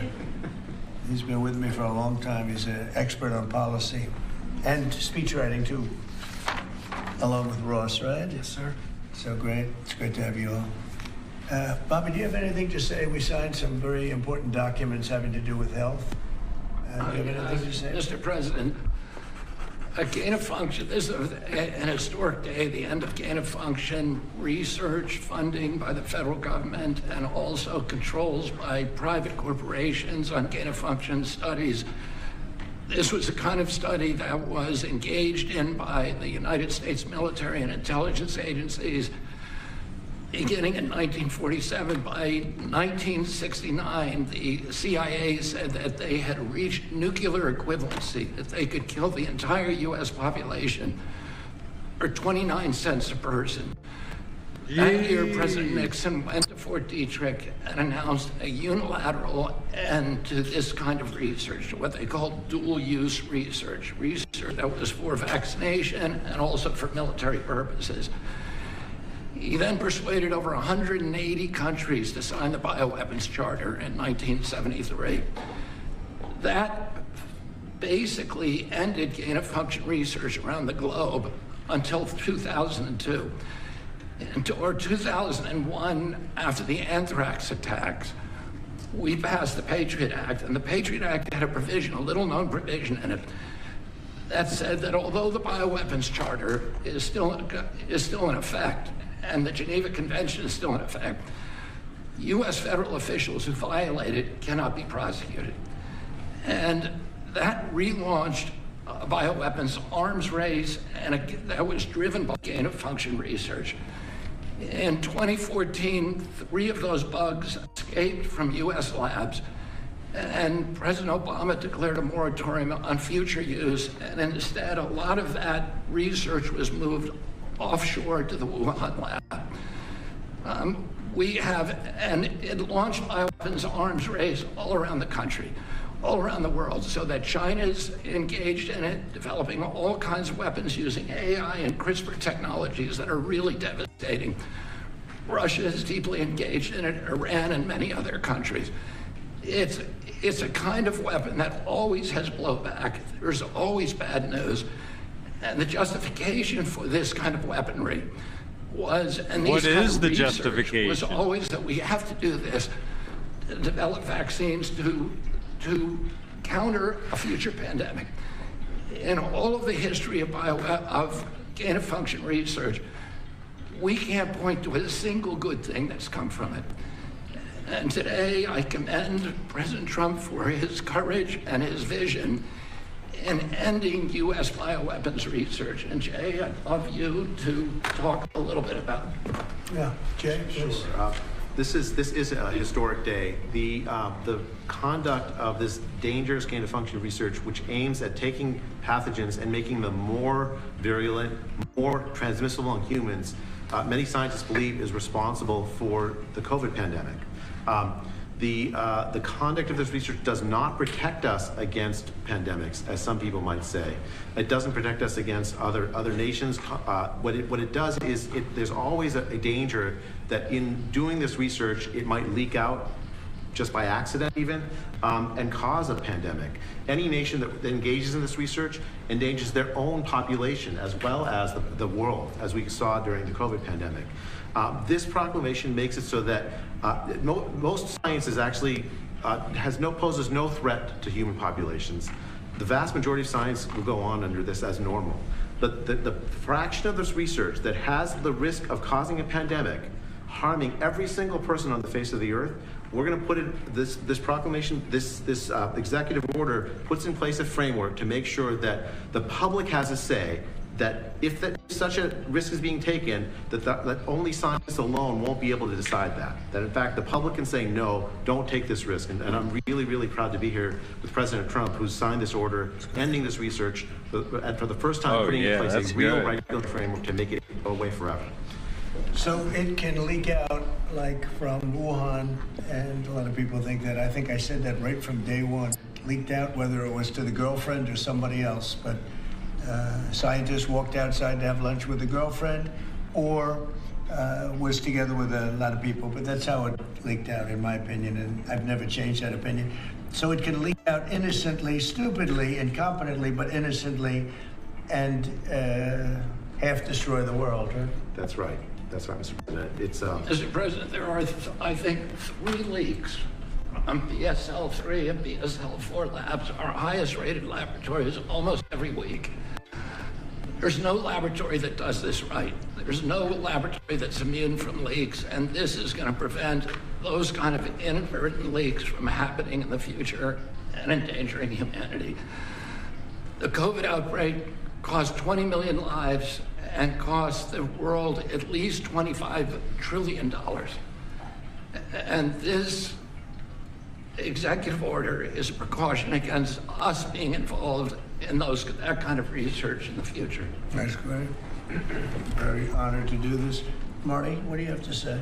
Yeah, it's unbelievable to think the entire nightmare of COVID was likely preventable.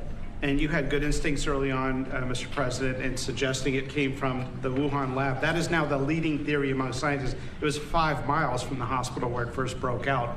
So it's crazy to think that this entire nightmare was probably the result of some scientists messing with Mother Nature in a laboratory with technology exported from the United States that is inserting a furin cleavage site. So I hope this does some good in the world, Mr. President. Thank you for doing it. Anybody have any questions on that? Yes, please. On the proclamation designating this Mental Health Awareness Month, can you speak to concerns people are having regarding your administration cutting $1 billion in mental health programs from schools? Well, we're looking very closely at waste, fraud, and abuse, of which there's tremendous amount. People on that shouldn't be on, illegal immigrants on, people that came into the country illegally. We have many of them, and we're looking for that. But for the population that's supposed to be there, it's perfecto. And they want us to do that. They don't want to have the waste, the fraud, and the fraud is big, by the way, or the abuse. Question? Yeah, please. Thank you, Mr. President. I actually have a question for Secretary Kennedy, if you don't mind. Go ahead. You mentioned the anthrax attacks of 2001. At Zero Hedge, we're working on a piece revisiting that, and I've heard you speak, given the questions that I've heard you raise in the past. Well, we're not at this moment going back. I mean, the FBI has already done an extensive investigation. They said that the anthrax was Ames anthrax. That came from a U.S. lab. Their accusation was that it was released by a scientist called Bruce Ivins, who subsequently committed suicide. There are many people who believe that Bruce Ivins was falsely accused and that it was somebody else in the lab. It's not something that we're currently investigating, but it's something that the FBI, the fact that it came from a U.S. lab is something the FBI determined. Yeah, please. There have been several Maha-aligned bills being proposed throughout the country, and I wanted to know what your thought was on that and the progress that Secretary Kennedy is making, first. And second, when you... Yo-yo. No, I'm sorry. Yo. What is up, homie? Chilling. Having a shitty day, but I think it's getting better. In the past 2 or 3 weeks, I've been to Arizona, Hell yeah. West Virginia, Get on with the Indiana. boys. Bro, where the fuck did my mouse go? My shit just disappeared. We're on your second screen. Yeah, cause I hate. It's annoying. I wish I could set certain games to launch on a certain monitor. You can. Cause how? You go when you start the game up and go to graphics. It lets you pick the screen that it displays on in game. You have to boot the game up through the game settings. Cause the only game I want to go into my second monitor is RuneScape. Cause I'll just be fucking AFK and while I'm watching TV. But like every time I try and launch another game, it auto goes to that screen, and unless I have to manually move it back. Yeah, I was gonna say just do windowed mode and just drag it over. If anything.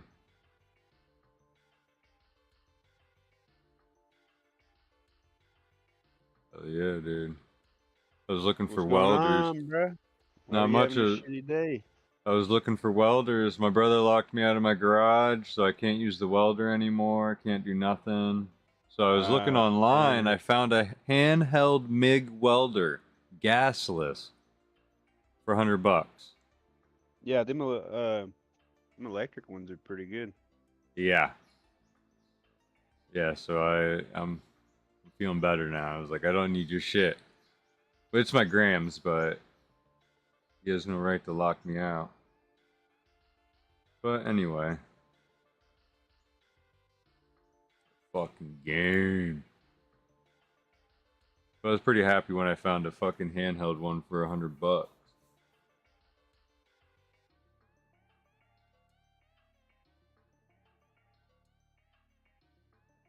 seen you're a pretty decent welder too.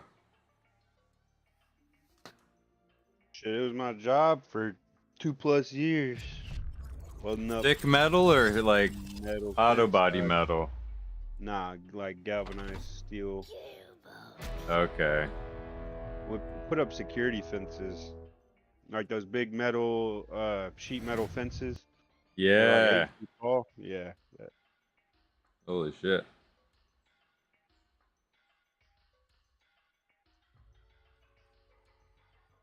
Nice.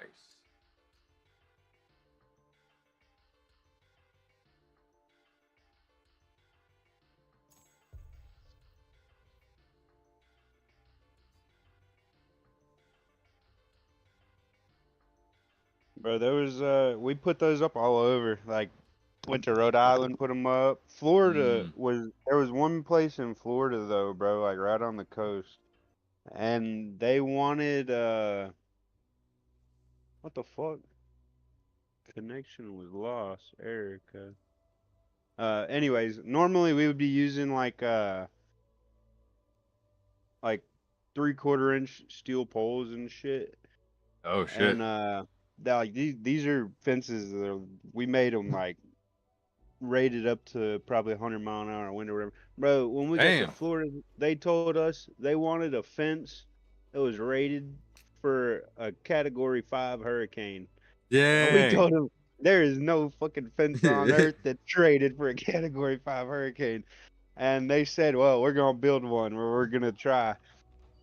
They tripled the budget on the job just so they could bring in like these square poles that were like an inch and a half thick, bro. And then Damn. the runners themselves were like, oh my god, the runners were fucking 3 times as big and heavy as what we would normally use. Like, I don't know what gauge steel it was, but right, an oh inch and a my half God, thick. Yeah, dude, I'm not You have to bullshitting. crane Like, that shit in. No. Well, I mean, we'd use a skid steer, and it would literally take like 2 of us to get them in the hole. We had them loaded off like flatbeds and shit. We just drop them off flatbeds and then use a skid steer and pull them up. Bro, they were like 12. We had to go 4 feet in the ground, and the fence itself was like 6.5 feet tall. Damn, did you cement them in? I assume. Yeah. Hurricane we'd proof. go through, bro. That was the worst fucking job I ever got on. Damn. That shit sucked.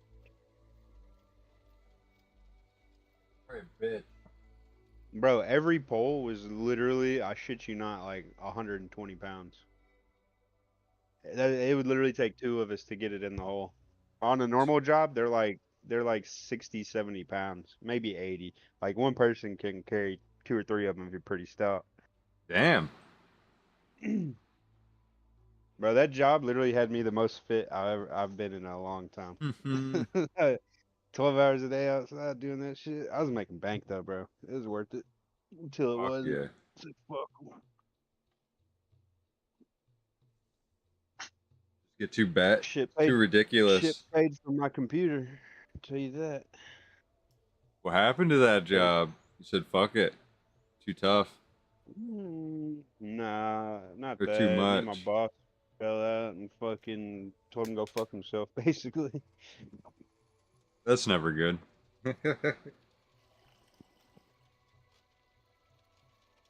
But whatever.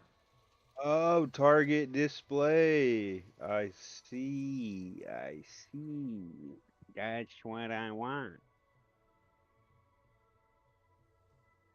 AFK and RuneScape.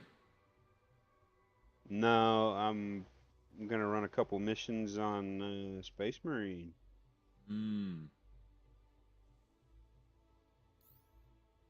Shit. I thought you were hopping on Borderlands. I'm out here in a little bit. I've been getting the itch to slay some Xenos. Hell yeah. That might be my next game if it fucking ever goes on sale.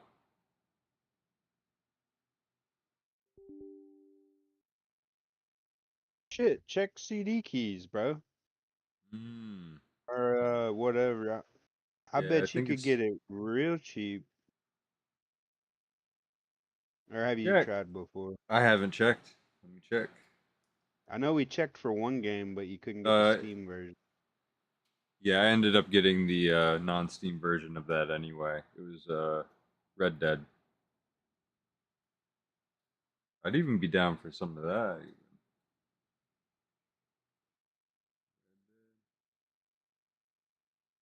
Shrouded? Would it get a new update?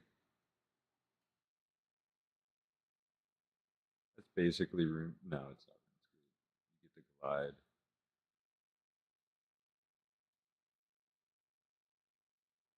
Do you think Enshrouded's better than RuneScape?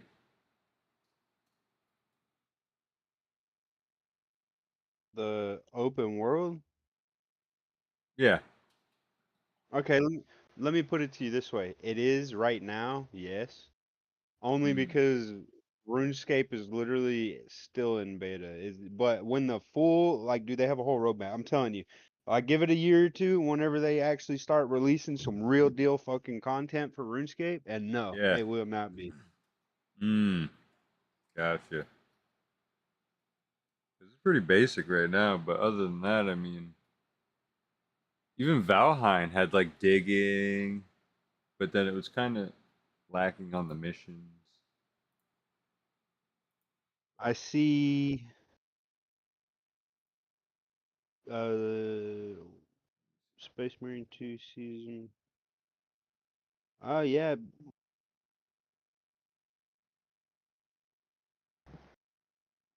Yeah, I see $37. I I see don't that know if too. that's just the. There's one that says season pass. I think it's just the DLC. You can get the Space Marine Ultra Edition for pretty much full price game, but the Ultra Edition was like a $80 deal. So if you do, I don't even know if you'd want to pay full price for it, but in my opinion, it's worth it. I dropped 80 on it when it came out, and I got the Ultimate Edition, and You it's got to play it basically early. I'm not. I can't remember if I played it a couple days early, but Yeah, you you played also it. get the season pass, and you get access to a bunch of exclusive shit. It's Why am I 37 in right off? now. You gotta be connected to the internet.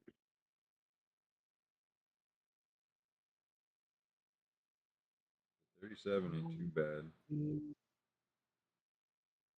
Due to account settings, online multiplayer. What? What fucking settings, bro?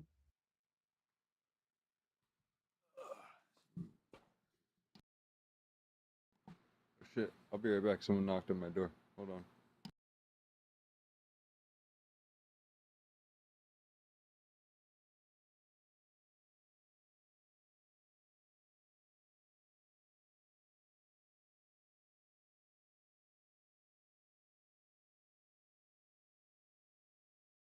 All right, my homie just stopped by. That's fine. Hell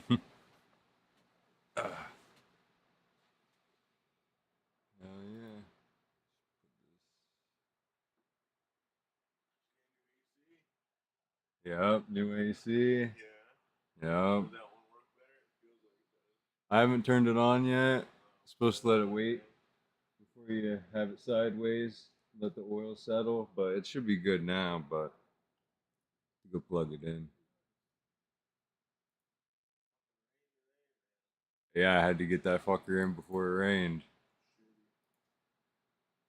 I got locked out of the garage, so I had to use my grinding wheel to cut the wood to fucking get this cocksucker in.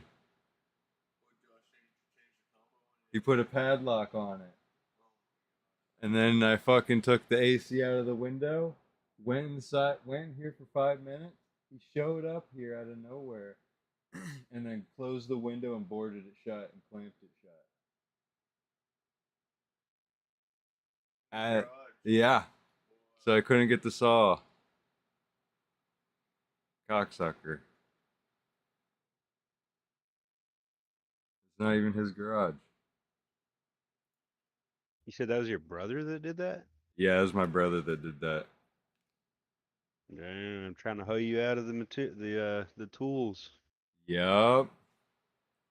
He's claiming them as his. Trying to hoe me out of the tools is right. I'm not doing that again. Yesterday was fucking crazy. Basically, oh god, oh jeez, oh man, we had a pretty big day today, or yesterday, I mean, and yeah. So I had to take the day off. I woke up and I couldn't sleep. Well, it's basically like yesterday was a really good example of how you ever have one of those days where like everything just kind of the dominoes always fall in a way that is not good for you? Well, this was one of my dominoes yesterday. And so I had to deal with that. I thought this board was safe. This piece of wood. There we go. It wasn't. It was not. And Do you so think, anyway, I'm sure you know yep, better than I would, I if fell you right through my fucking ceiling. toggle your Obviously, game in I was able to between catch screens, myself, and can it cause you know, connection issues, I'm fine, like to right? I online mean, mode aside from like 4 while or it's 5 other launching? cuts all over me. Other than that, I'm fine. But yeah, no, nothing broken. It's only a flesh wound. It's totally fine. I'll heal in a few days, and that'll be it. Okay. And so I'm not worried about it. Good one, Jackass. Yeah, I know. Well, so here's what happened, right? Is that apparently, so, okay, let me go back. All right, where do I want to start with trying to explain what happened with this, right? Did you get your wounds disinfected? I actually took a bath. Oh yeah, this and doesn't I have any washed shield myself gas, completely so because how there it's are gonna so work. many cuts all over Gasless, me. Like there's this one, there's that one. I don't mind I getting think a there's gas one over here too. I don't know if you can really see that one very well. Where is it? There's like some like little bit, maybe a tiny little bit there. Not a whole lot. And let's see. I'm trying to think. Is there any other ones? Oh yeah, my leg is cut up. Let me see. Can I show you? Yep, there it is. Legs cut up as well. But the fact is, I mean, that's nothing. I mean, really, that's nothing. It's not even a big deal. And so anyway, dude, no, it's totally fine. Like, I felt like, honestly, so to me, Nan, thank you again for the 10 subs. I appreciate it. Oh, And, no what shit, hammer did you dude. find? And, You had the whole setup, welder setup, dude. oh, actually, you know what? I can show you a picture. Yeah, I actually did. Please see a doctor. What were you saying, Blind, though? For a few cuts? For a few, About your screen? No, yeah, I was wondering if you want me to go you're like you try toggling your game between screens while it's launching, if it'll fuck shit up. This is no tetanus. Like you're on like. There. What are you talking about? And so anyway, yeah. While it's launching? Can get infected. I doubt it would Yeah. fuck it up.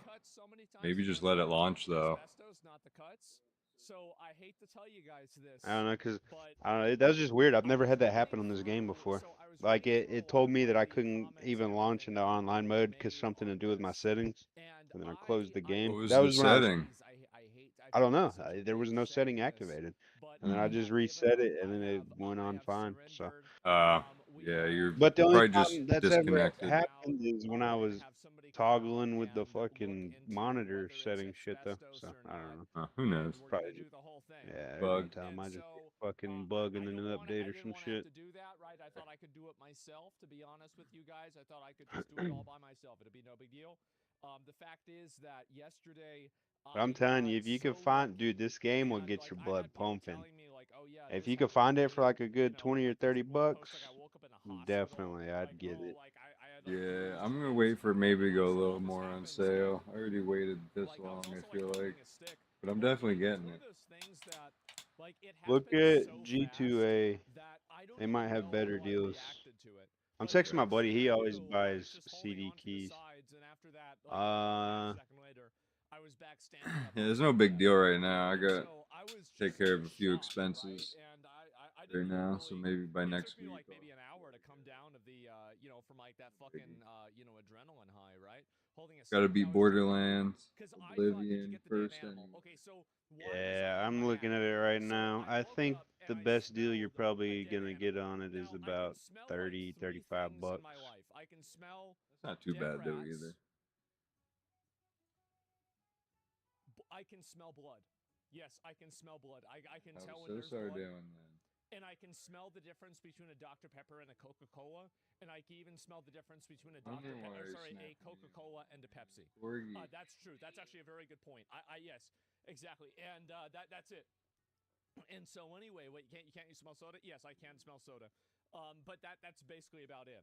And anyway, so this is kind of like what happened is that I woke up and I was like, oh my God, there's a dead animal in the house again. Fuck. Why is this happening again? So I go into my attic and I can kind of smell it more. I have such a really bad sense of smell in general, though, that it's very hard for me to track any scent and find it. And so anyway, I was in my attic trying to find this dead animal. I never found it. And that's why, and I think the reason why is that like this morning I woke up, it wasn't as bad. I think what happened is that it was actually a raccoon that died underneath my deck in my backyard. Because I walked out into the backyard and like I could very, very strongly smell it. And I was like, what the fuck is this? And so, yeah, that's basically what happened, right? Is that, like, yeah, it was a dead fucking raccoon in my backyard. I mean, it could have been a cat or a fox, but, like, I think it was a raccoon, because that's usually what there is around here, right? And so you aren't supposed to walk between the beams when you're in the attic. Do you see this right here? This is like, you know, like in Dark Souls where they have, like, the piece of ground where there's, like, cracks through it? Yeah. Yeah, bro, that's about what happened. And anyway, so it's rock. Yeah, and so that's what I think happened. So the funny thing is that I did all this for nothing. That's what's really funny about it, is that all of this drama, all of this bullshit, I think was all for nothing. And I'm pretty sure that the actual dead animal isn't even in the house. So, but to be fair though, so I walk out into my fucking garage and there's literally a rat sitting there. Like back in the day, they would at least have like the fucking dignity to run away. But he's lived there so long, he didn't even give a fuck about me. He's like, hey. Anyway, so yeah, where the fuck is this food? And like, he didn't even think about it. He didn't give a fuck, no right? shit, yeah. You go to the bar, you're getting dicked. We got to, and so basically this is what happened, right? So I fall through the ceiling, I catch myself. As I said, you know, by the way, also, one of the reasons why I was stepping and walking in a weird way, really fun fact, RDs. I moved my foot in a way that morning where I tore my entire toenail off one of my toes. The entire fucking thing. And I had to get a piece of a bandage to like press everything down to stop all the bleeding. So I was walking in a weird way anyway because of that happening. Ouch, it doesn't matter. It's fine. Who cares? And so anyway, listen, I have scars. I used to tear the skin off my back just because I like the way it feels. Like I have scars all over my back from it. If you ever see me Why do you get so many? if I'm ever not wearing a shirt, you can see it. And yes, and I've scratched my arm. I've stabbed a fork in my arm. This is nothing, okay? It's not a big deal. Yeah. I've broken my own teeth out. Yeah. It's not a big They ain't deal. gonna be at that bar. I'm not an enjoyer of like any of this kind of stuff anymore. But you know, when I was younger, it was a little bit different. And so anyway, that's what happened. It's another Tuesday. Why? Well, it depends. The fork in my arm is because I missed a spell reflective cyclone and burning. I'm here to get some booze and go. You'd understand because it's dude. bullshit, right? Just total bullshit. And so anyway, I get a 6-pack for $10. That makes sense. Yeah, exactly. And when it rains, it pours. Yes, when it rains, it pours. Oh no shit! So yeah, you get the whole fucking bottle for fucking $10. And I wake up. I immediately tear my. I hate that shit. There's blood everywhere, and I actually had to put a bandage on for this one because of how bad it was. And so then I wake up and I go to the store. I'm about ready to stream, and I get into my room. Like this smells like fucking dead rats. I only drink I go into my attic. before I go to the bar. Ceiling in my attic. Because it just, and then I'm sitting there, you need that first beer at least. I'm right here, and I'm like, son of a fucking bitch. So I get up. Immediately after this happens, I do the smartest thing possible. I literally just get up and step over the hole, and I keep doing it, right? I'm still looking. I don't even give a fuck about falling through.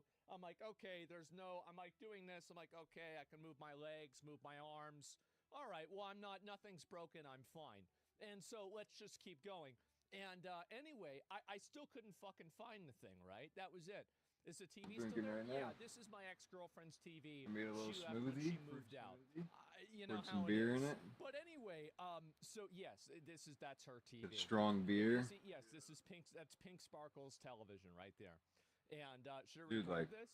2 beers, I'm fucking okay, guys? feeling it. I don't even know anymore. Well, I guess it's just the kind of beer. And I've fallen down my stairs probably 30 times. There was one time I fell down my stairs and I was holding on like my space heater and my drink. And obviously, like, I threw them both up in the air. And I was just sitting there laughing after I was falling at the bottom of the stairs. I was just laughing. I was like, man, this should have been so funny if somebody could have watched it. But I've never, Weekend. I've never broken a bone. I've never even come close. I've never fractured anything. I've like ran into things. I've slammed my hand against things. I've had my foot run over by a car. You know, I'm basically going to be fine, right? I mean, unless something crazy happens. So I'm not really that worried about it. But knock on wood. Hey, yeah, you at least need a bottle. Actually, a really funny thing about that. About knock on drywall. And so yeah. This would be good content. Yeah, sure. And so you broke your crusty toenail? Not necessarily. Okay. No, it was just I tore part of it off, and there was like a little edge of it that was like pointy. You mean like a bottle of whiskey you're making mixed drinks? The entire fucking thing off, right? That's what it was. Cocktails, and, right? is that a support beam? Okay, No, that was a support beam. And so anyway, basically I had this happen. And by the way, I already fixed this. Stay away from the mall. After all this was happening, I'll go ahead and show you right here. My dad always taught me whenever I was a kid, he said that every time that something bad happens to you, turn the situation in a way to make it even better than before it happened. And so I try to use that as much as I can.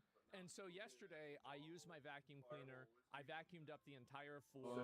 Everything's totally fine. To be fair, I didn't vacuum this. I just fucking shook it out outside. They almost got me. It's like I'm about to buy shots. I'm about to get more liquor, dude. And this is after, by the way, I had then I had to go to Verizon to help my dad get a new phone, right? And so I'm getting my dad a new phone at the same time. And then also, I'm like, okay, well, you want to try an iPad, right? Because I was going to buy him an iPad. And so then I do this, and yeah, I thought it was just cut.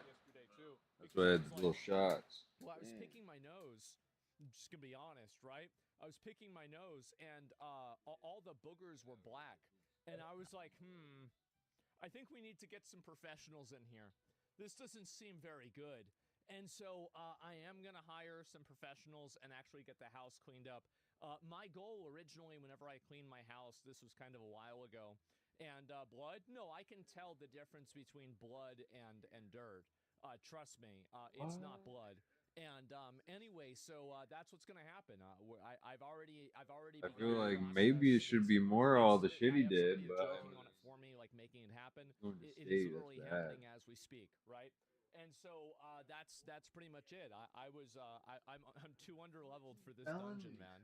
I am, and I thought to myself, how insanely, because I can say, oh, I have super fast reflexes, and I was able to stop myself or whatever. Yeah, maybe that's true, but I also really got lucky. I got insanely fucking lucky. I could have hurt myself. I could have broken a bone. I could have died. I'm not doing that again. I'm willing to take risks, right? I'm willing to take risks, but this is a bit much, right? Where you're alone? Yeah, of course. Yeah, I live by myself. And so, yeah, that's it. And so glad you're okay. No big boss. Well, hey, I'm the kind of guy, okay, listen, I used to always do things that you shouldn't do with my friends whenever we grew up. And one time we almost got in trouble with the individuals that get you in trouble, and you get in trouble a lot, right? We almost got caught.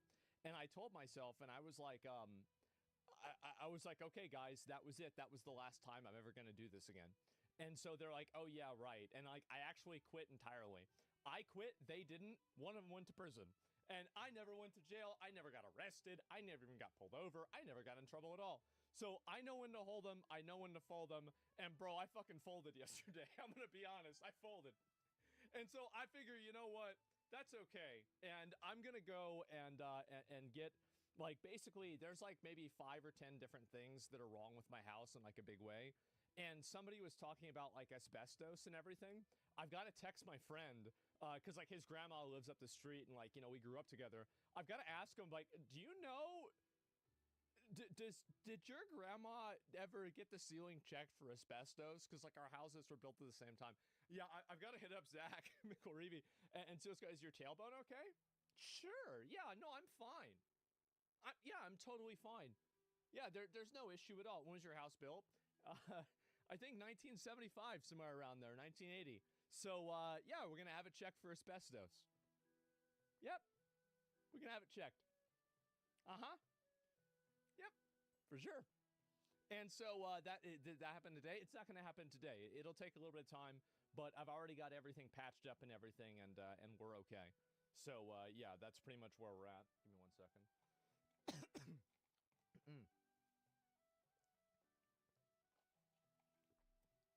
I think I have a little bit of a cough from it. Not really.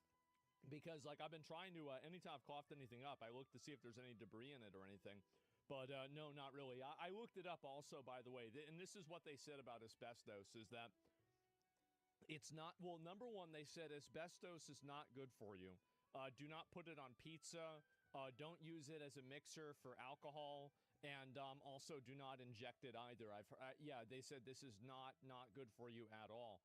And so anyway, but they said that if you have brief exposure to it whenever you're doing home renovations, that it's almost completely non-problematic, right?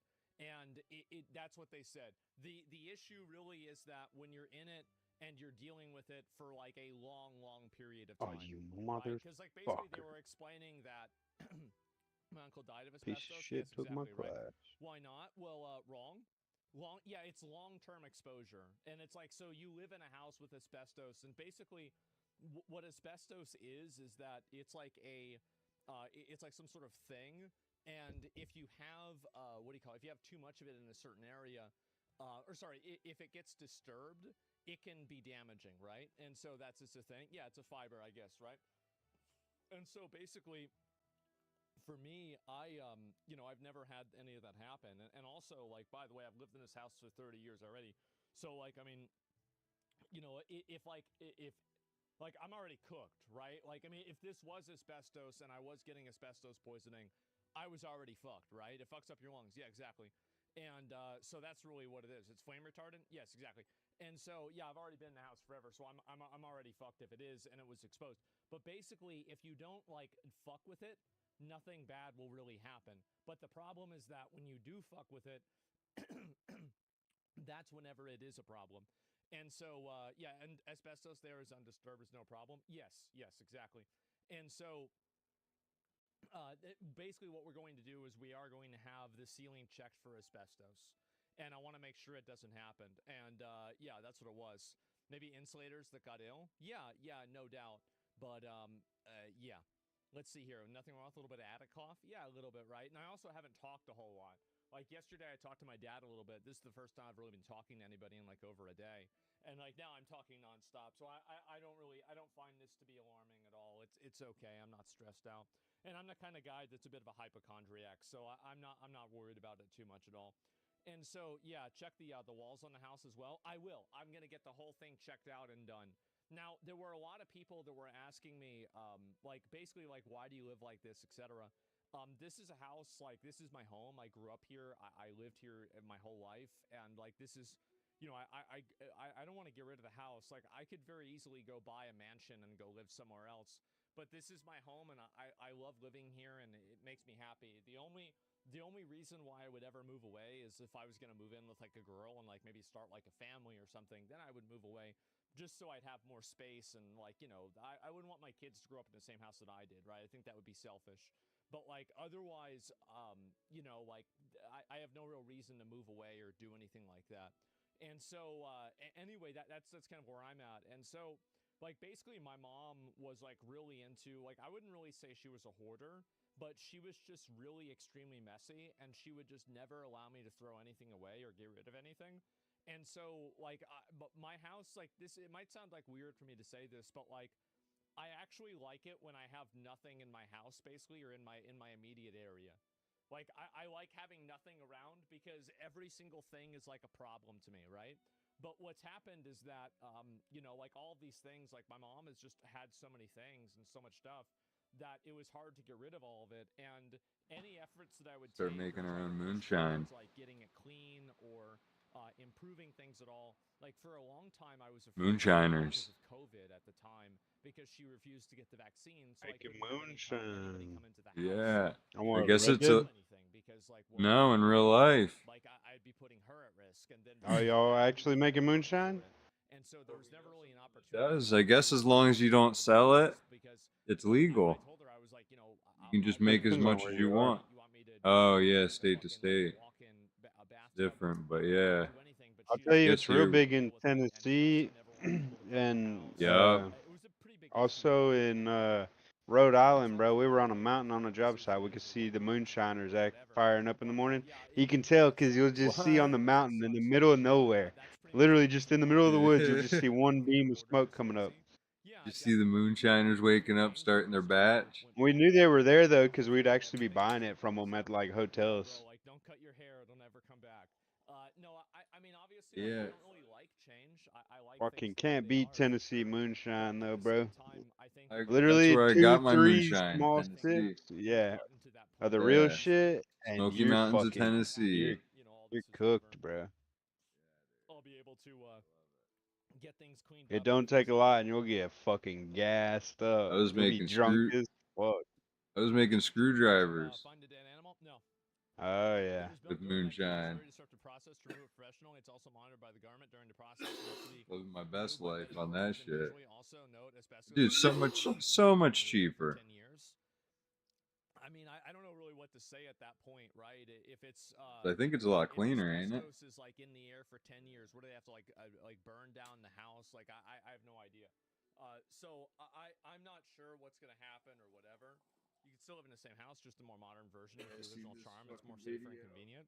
Yeah, that's probably what I'm gonna have to do. And like for example, like my sink doesn't work. There's one of the bathtubs and bathrooms doesn't work. There's like all kinds of things that are wrong with the house. Like I just, I grew up with this house, and like my mom never had any money growing up to like really fix a lot of this stuff or any inclination to either. And so it just kind of got worse over the years, and that's pretty much what it was. Okay. So yeah. I don't know really what I'm going to do, but like I do think that like this happening, like originally I was just like I blew it off. I was like, okay, well, like you win some, you lose some.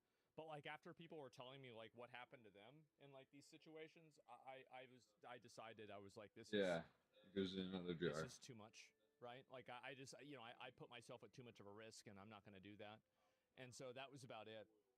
Yeah. It was big enough you can buy a tiny house to live in. No, I'm not going to worry about it too much right now. I'm going to, there's going to be steps that I'm going to take. I'm going to talk to a professional. You cook it, right? I'm going to have them inform me on, like, the best steps forward, right? Like, I have a number of people. Or is it just automatically vaporing, or you have to heat it up? I'm going to, approach it from that way. Did it happen yesterday? Yes, it did. It happened yesterday.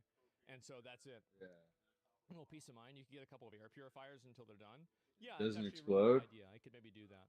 And you're going to renovate your house whenever it's cleaned up? I mean, not entirely, but I'll renovate the parts that are unclean or problematic. Yeah, I will. Absolutely. So if you're considering getting a new house, well, I covered that. Yeah, it just takes all the steam out. But like other than that, like getting married, like other than that, I like living here. It's totally fine. It's not a big deal. And so yeah, that's at least the way that I feel about it. You see a new GTA trailer? Yeah, I did. Did you see us seeing Hassan said about Tectone? Yeah, I did. We'll get through all that. But like I wanted to kind of talk about like where I was yesterday, what was going on, etc. Have you noticed termites? No, I haven't. I didn't notice a single termite. To be honest with you, I was kind of surprised by that. Are you good for now? Yeah, for now. And hopefully it stays the same. But yeah. What about the pipes? Oh, they're fucked too. And it'll probably cost me. I'm just gonna say it. It'll probably cost me over $100,000 to get everything done. Like, I would not be surprised if it costed that much. It was going to be an insane amount of money. Just because of how many things are wrong. Like, I probably have to rebuild that more. Run it out. You could be right. I mean, I have some things done, like the siding on the house is done all the way. But, yeah, if it takes more, then it takes more, right? That's where they it. banned it because people were putting it in their cars. Right? But I'm not going to clean up everything. I'm just going to clean up the stuff that's, like, actively dangerous, right? And things that are, like, very inconvenient. But, yeah, that's pretty much what happened. And that's why I wasn't on yesterday. And, man, what a fucking day. What a fucking day. Yeah, Mudahar responded, and, yeah, looks like we're probably going to be cleaning shit up, man. And, I'm a little bit surprised. I'm actually quite surprised. Jar by jar, but, you dropped your gay card? No, I didn't. Wait, what?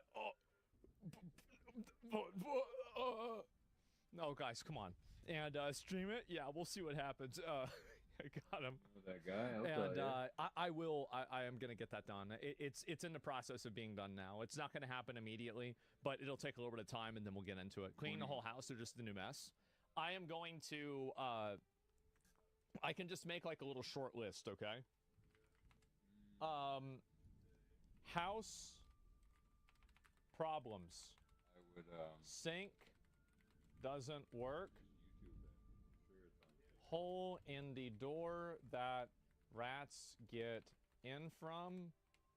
Hole in the pantry that rats get in from. Hole in the ceiling because the light fixture fell down. Let's see. Bathroom broken. Let's see. Besides that, okay. Let's see. Oh yeah, garage door destroyed. Garage door broken.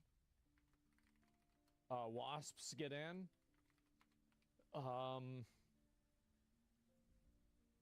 I think those are like kind of some of the big ones, right? I'm trying to think if there's anything else that's really problematic as well. Oh yeah, mold in the bathroom. Okay. Let's see. Besides that, that's not really big. Oh yeah, the roof. Wall. Oh yeah. Hole in my mom's room with water damage. Yeah, I forgot about that one. That was another one. And yeah, the new hole from yesterday, obviously.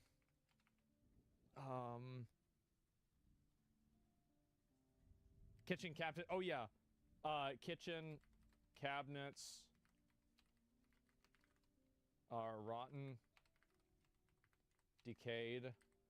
Okay, let's see. House problems. Okay, that's another one. Okay, besides that, I'm just trying to think. Carpet. Oh yeah, carpet.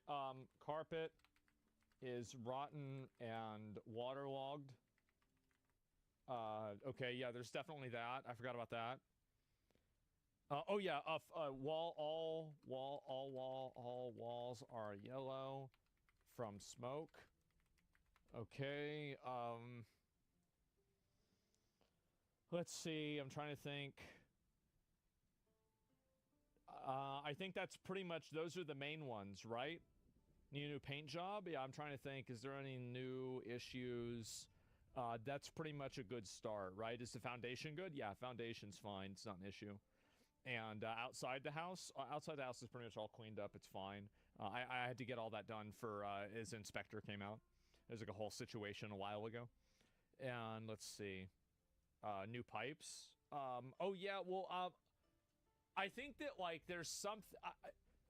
This is probably a good start. Oh yeah, hole in the wall from when Zach tried to do a front flip onto the bed and kicked the hole in the wall. There's definitely that, but we just put a blanket over that, so that's not really a big issue. Yeah, I forgot about that. But yeah, a little bit, a few of these things, right? These would be the ones that I would start with. Okay, just move, bro. The oven works. Yeah, the oven does work. You're on speaker. What, did I forget something? Huh? Well, you're on speaker. What, did I forget something? Yeah, you remember when I punched a hole in the wall when you were a little kid? That's right. Yep. Give me a second. Yeah. Okay.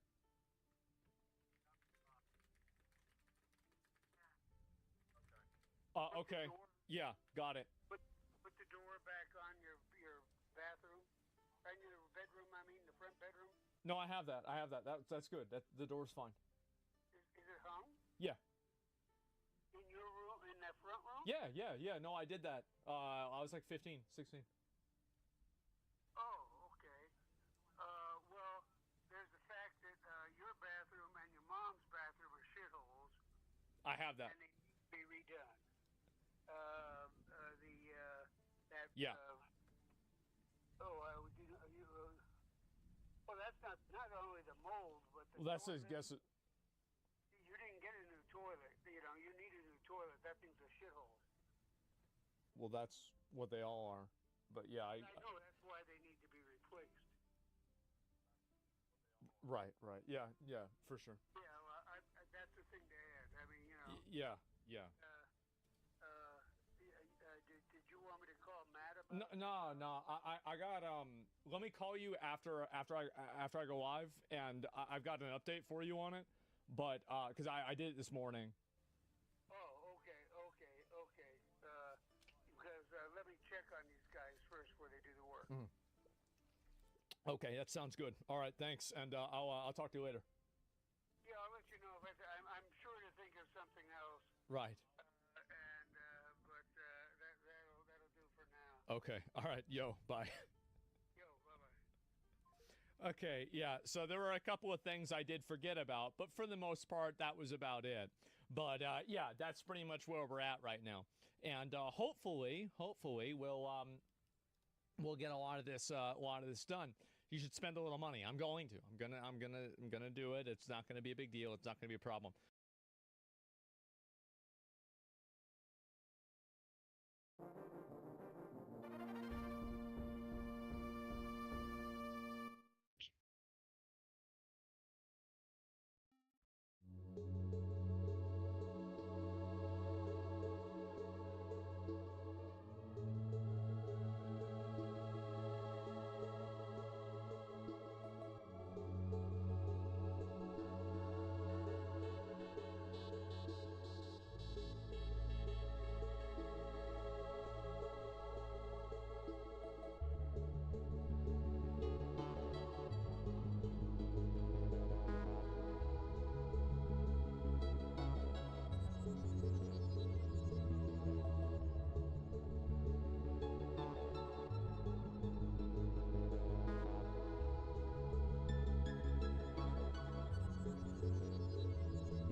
So, this game came out a little bit ago, Oblivion, and I was so wrong about Elder Scrolls.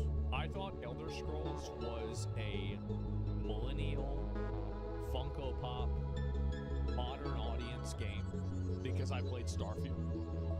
And I didn't realize how much we had lost until I played Oblivion. I didn't even know. I had no idea.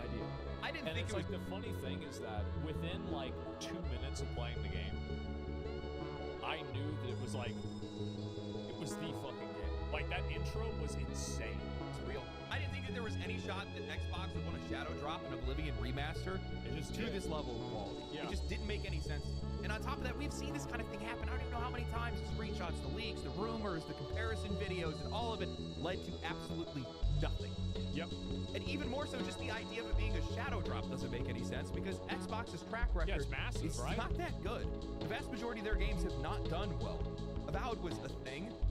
Starfield is not going to be remembered very fondly. probably. No. So you would expect that they'd want to give this game the red carpet treatment, Yeah, but exactly. they didn't. To their credit, they didn't need to. You don't need to have a bunch of marketing. It's just all that's bullshit. Make a good game, people are gonna play the game. Make a bad game, they're not gonna play it even if you spend $1 billion.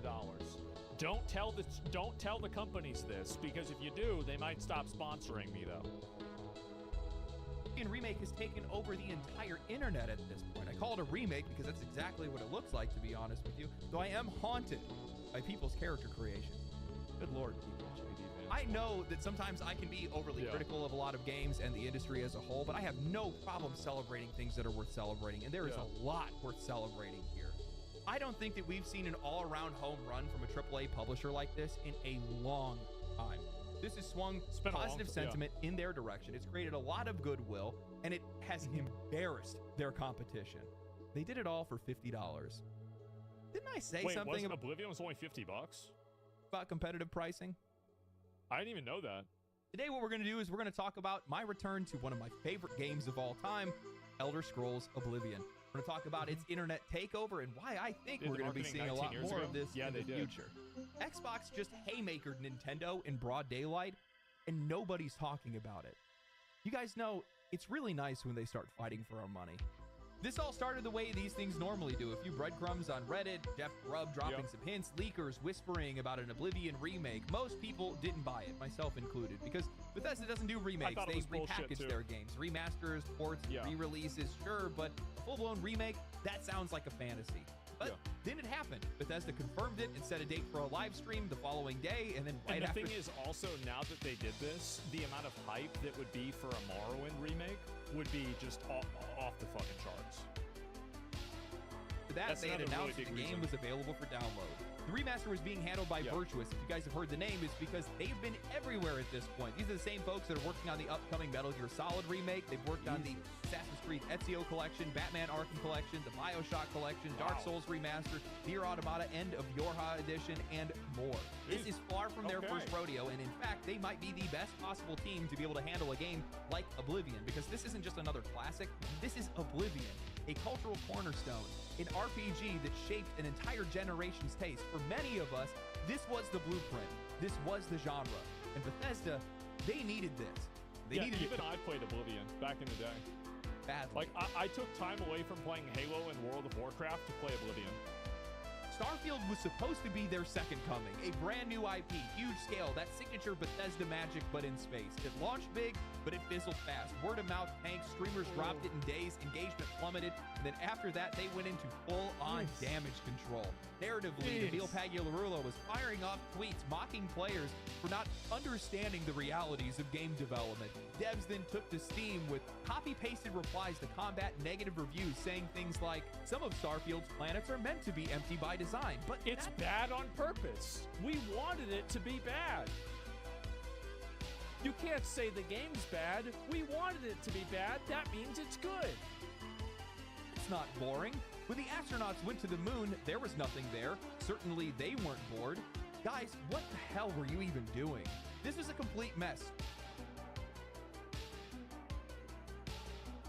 Starfield didn't flop because it was broken. It flopped because it was dull. It didn't live. It didn't breathe. It didn't matter more than anything else.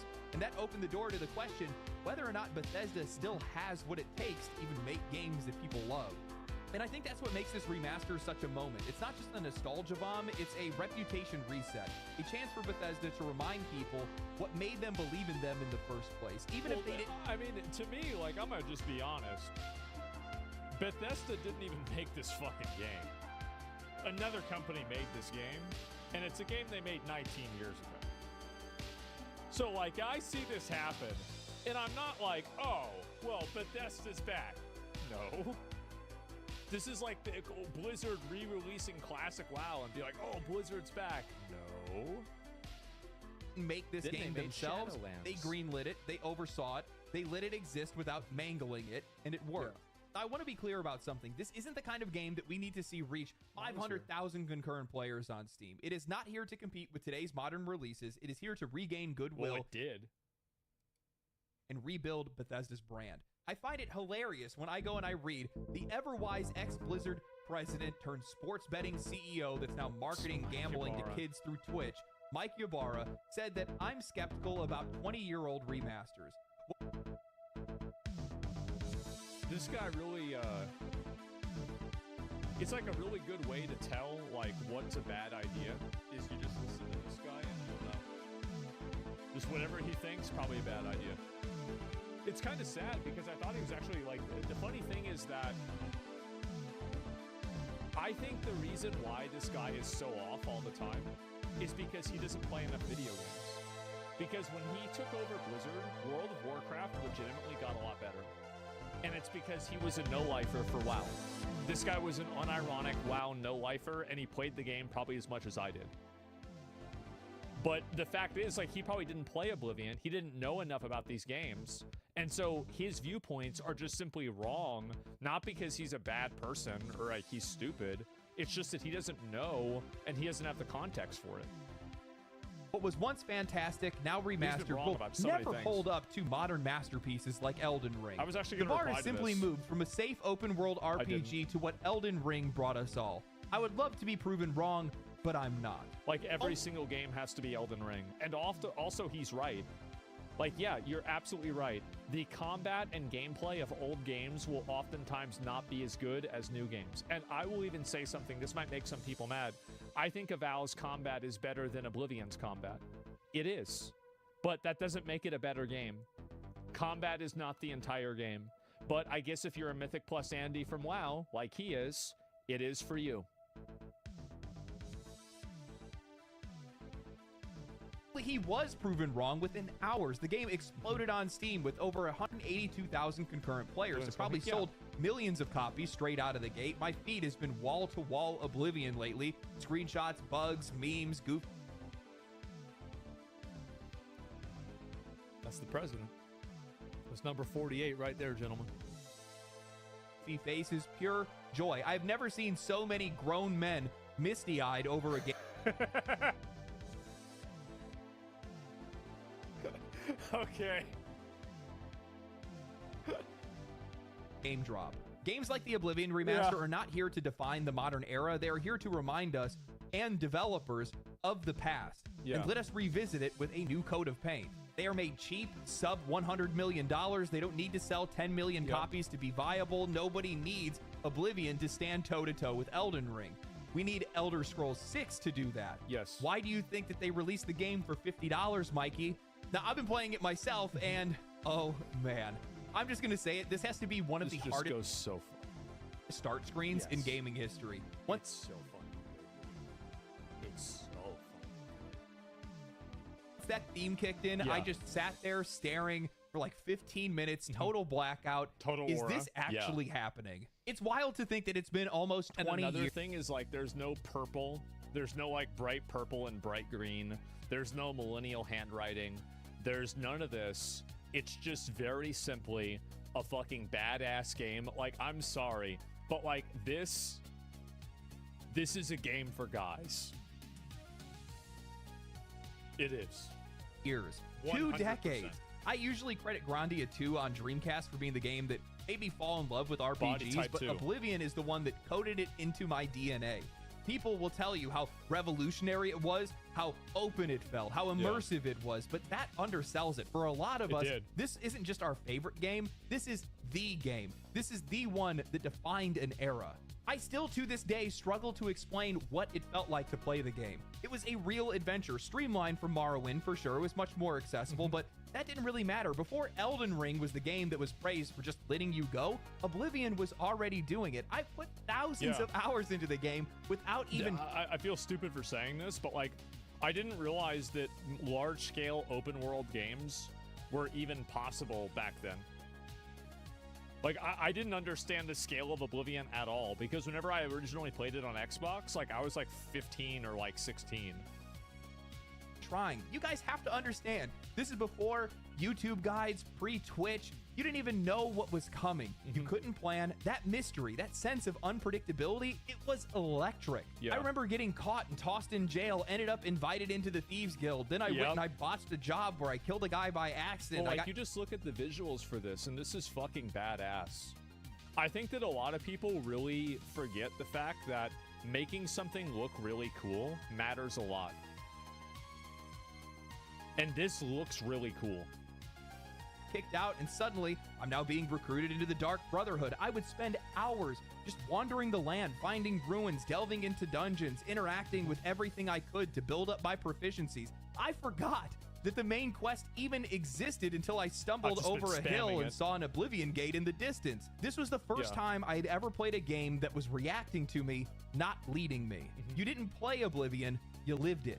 And somehow, some way, we get to do that all over again. I don't think people recognize how special of an occasion this is. Well, and it's also the voice acting even. Like, it's like you compare the voice acting in this versus like Avowed or really the main one is Assassin's Creed Shadows. And it's just not even the same universe. It's delivered exactly what this game needed. It is still janky, it's still weird, it's still buggy, but it's sharper, cleaner, and more modern where it counts. They kept the creation engine as the system that is running the game's logic, but they layered Unreal Engine 5 over the top of it to graphically bring it into the modern era. They let it be what it was, but just with a bit more polish. I mean, they still even kept the goofy misreads from the voice actors in the original. I heard that thieves broke into the Arcane University, the Imperial Legion compound, and the temple all on the same night. Wait a minute, let me do that one again. Combat feels tighter, the UI...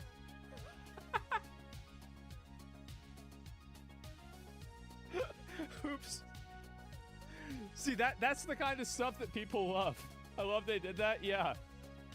Is cleaner, you can actually assign your stats manually instead of just getting locked into a starting class. Small, smart, meaningful changes. That is all this game needed. And man, booting this game up after so many years, it feels surreal. Sure, the colors could pop more, performance is a little bit iffy. It's Unreal Engine 5. So I do think that a lot of games do have this like piss filter on them that takes the vibrancy of old video games and makes it more dull and drab. And I think it needs to be fixed. But there's a spectrum between, you know, that and like the super saturated colors of things like the new Borderlands and like Avowed. But that middle ground is the way that games used to look. Like World of Warcraft used to be like that too. My Reshade fixed it. Yeah, I haven't tried that. Kind of a mess on PC and console. That's becoming a bit of a trend lately. Not a good one. Definitely makes me worried about the future of games with more studios wanting to adopt Unreal Engine 5. But in motion, it's beautiful. The Imperial City glowing on the horizon, stars above the forest, the scope of the game. This is it. Game feels real. The models, to be honest with you, a lot of them actually fall into the uncanny territory. It's definitely not how I imagine some of these characters. I think that Unreal just doesn't really do a very good job at making skin textures very well. Like, I think they can if it's like fully invested into, but in a general sense, I just don't think it's very good. Would look using modern textures, but Bethesda has skipped an entire generation of hardware. It has been 20 years since Oblivion released. It's been over a decade now since Skyrim released, so anything at this point is going to look otherworldly. This isn't just a remaster, it's a recalibration. This is not a victory lap, but a course correction. It doesn't prove that Bethesda still has it, but it shows that they remember at least what I'm it here. looked like, and maybe that's enough for now. What you doing right Elder now? Scrolls 6 just chilling with my buddy. Another company made this. I mean, I'll be ready to hop on here in a little bit. I can probably hop on now. Reset the table. Nah, you're good. Take time with your buddy. I'm about to watch an episode with Elder of my Scrolls show. 6 has gone down with the Oblivion remake. Alright, yeah, hop back on when it's over. Because they did oversee this to some degree, obviously. Message me when you're... And it's pretty good. Well, just message me whenever you're ready. To reinvent Oblivion. Okay. That wasn't necessary here. They just needed to remind everyone why Alright. and they did. Sounds I feel good. like this should be the point of man. making Have a good one. remasters or remakes. It's an opportunity to go back and touch the very games that made these companies who they are. Remind them of what players want and then build upon. If Nintendo had any balls, they would contract out From Software to remake Legend of Zelda: Link to the Past like Elden Ring.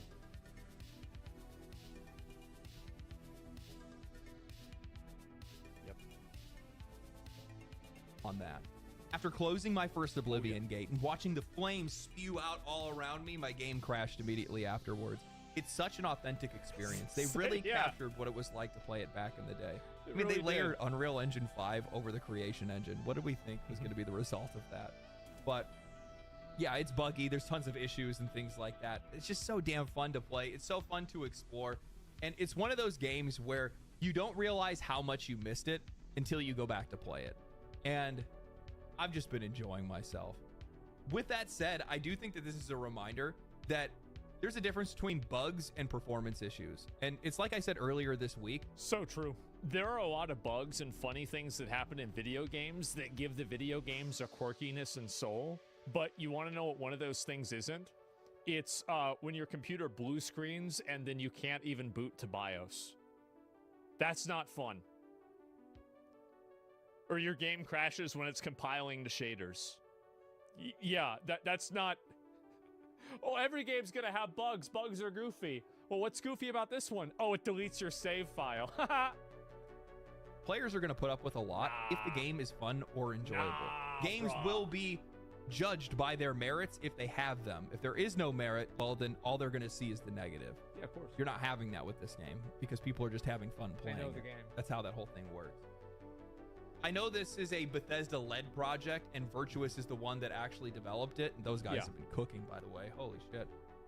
But Bethesda needed something after Starfield. That game, I don't think people realize how much damage that did to their reputation.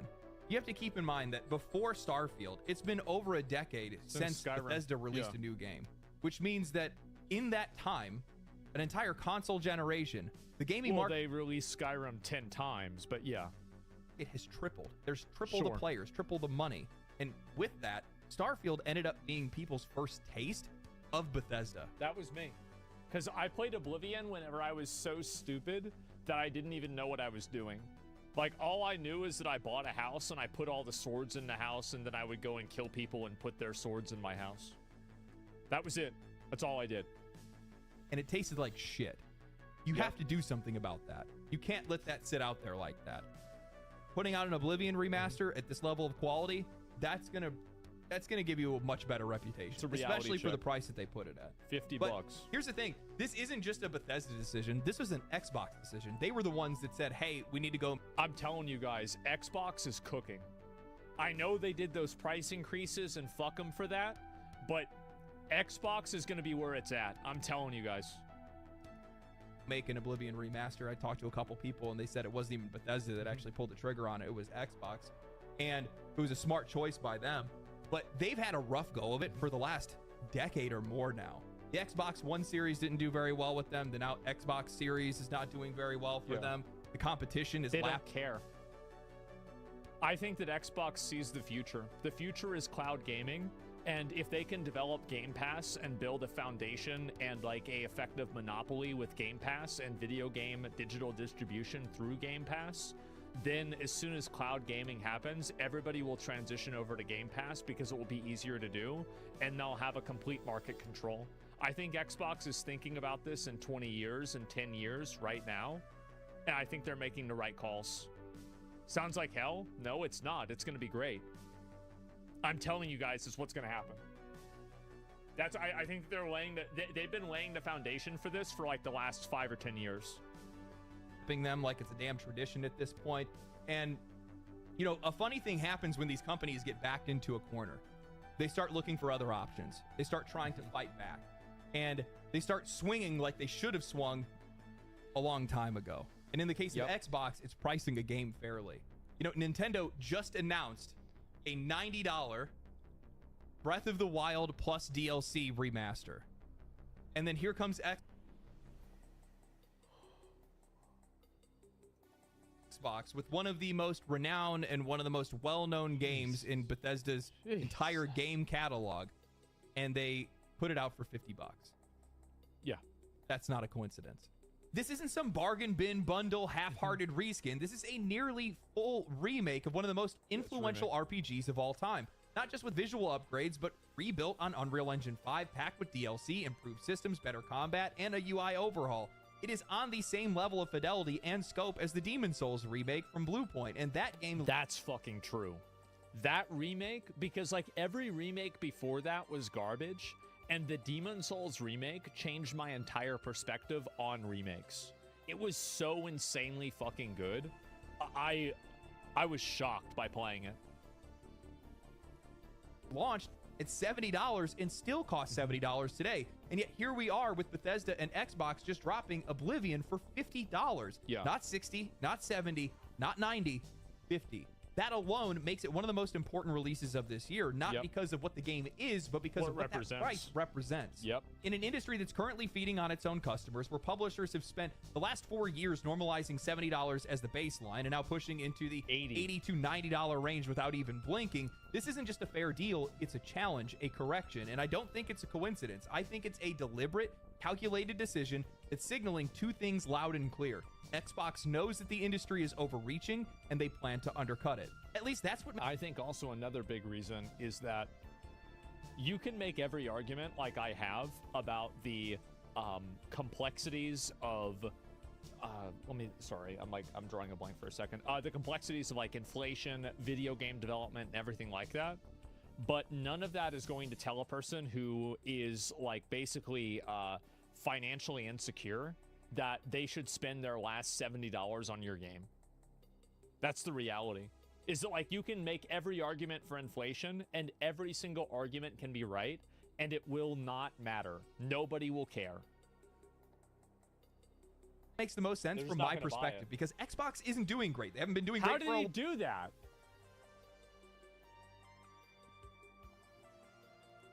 Long time since the disastrous release of the Xbox can do that? One. The brand has struggled to find its identity. They lost ground to PlayStation during the last generation, and they never fully recovered. And now here we are in the Xbox Series era, and things haven't gotten any better. If anything, they've regressed even further.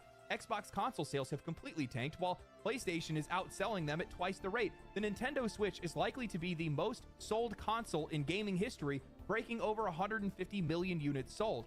If we look at the last 2 years, Nintendo, it's crazy how good Nintendo is. I feel like the Switch 2 isn't going to be that big of a deal, but I always feel like they're on the edge. Years of their game releases, Hi-Fi Rush is arguably the only respected release. Redfall blew a hole in the ground. Starfield was memed on for months. South of Midnight was an interesting game, but it's not really going to be pushing any units. And Avowed, I'm sure some people played it. Do you remember whenever I said that Avowed was going to get 40 or 50,000 players? Do you guys remember when I said that?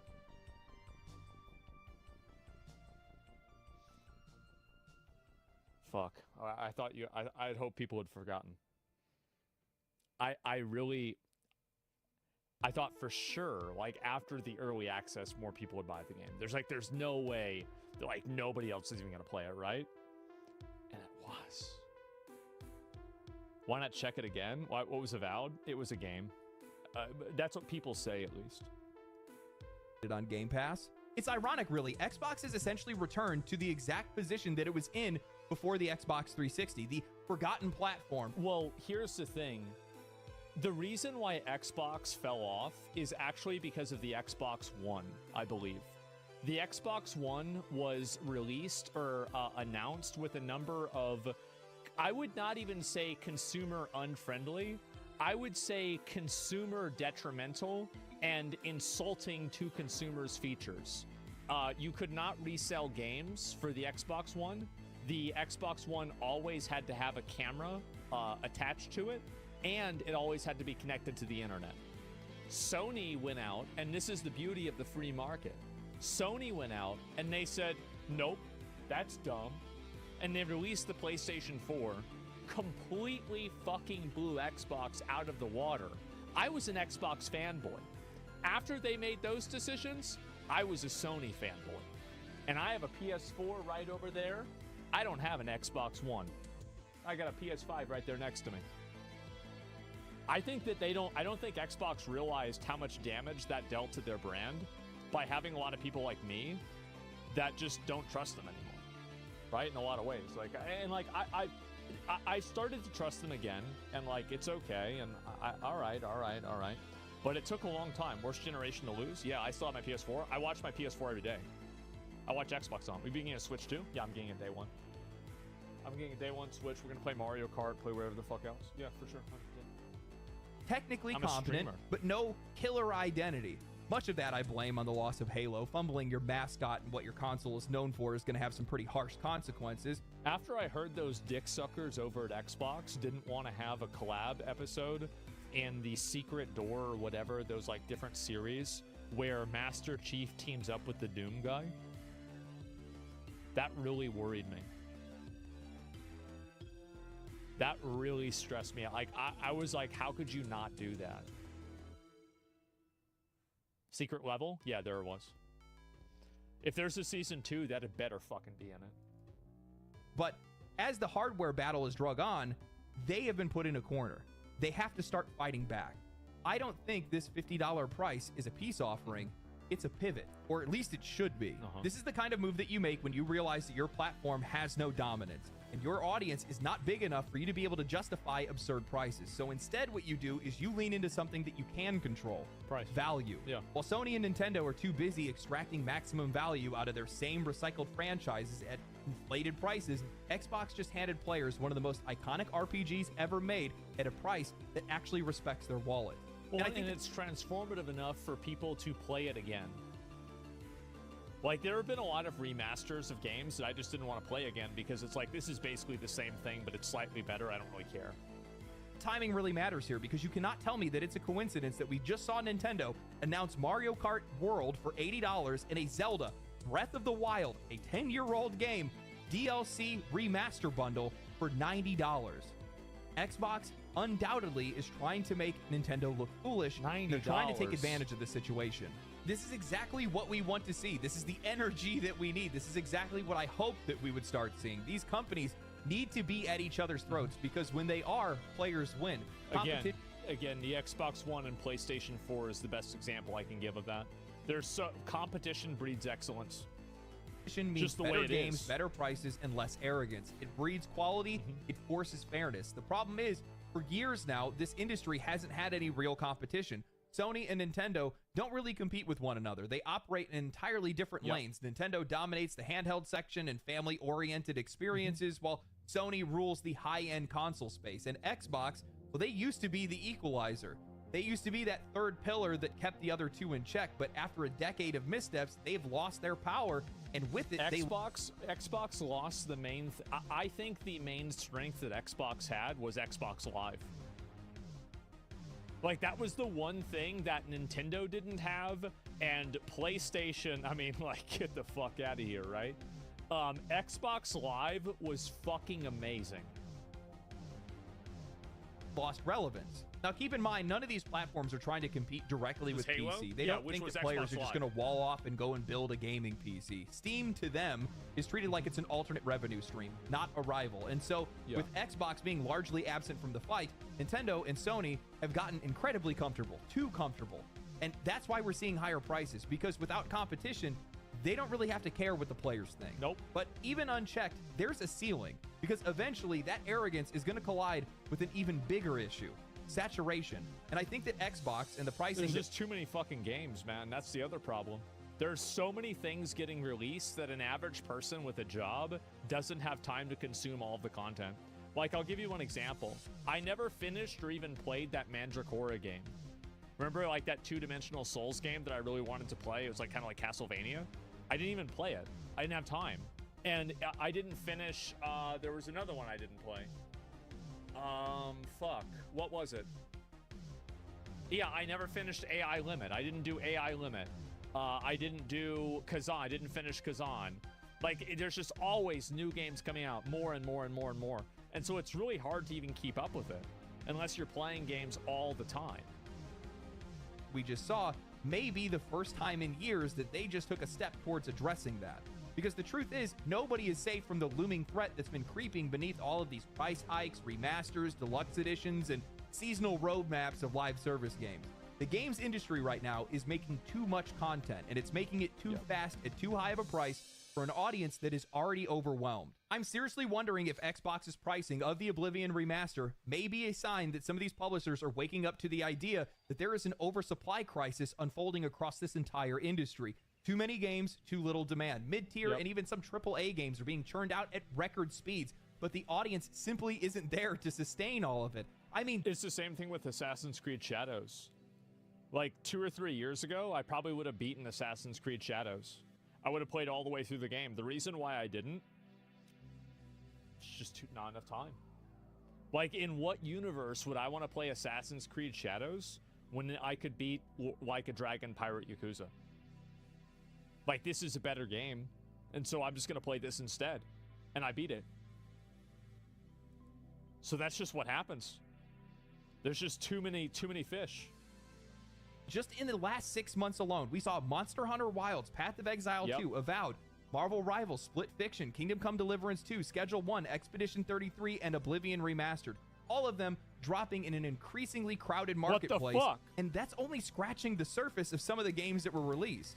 I mean, the whole reason that I was confused and frustrated about Nintendo... Like, have you guys ever said, like, I mean, I'm sure a lot of you guys probably, like, you know, coming from the same place, right?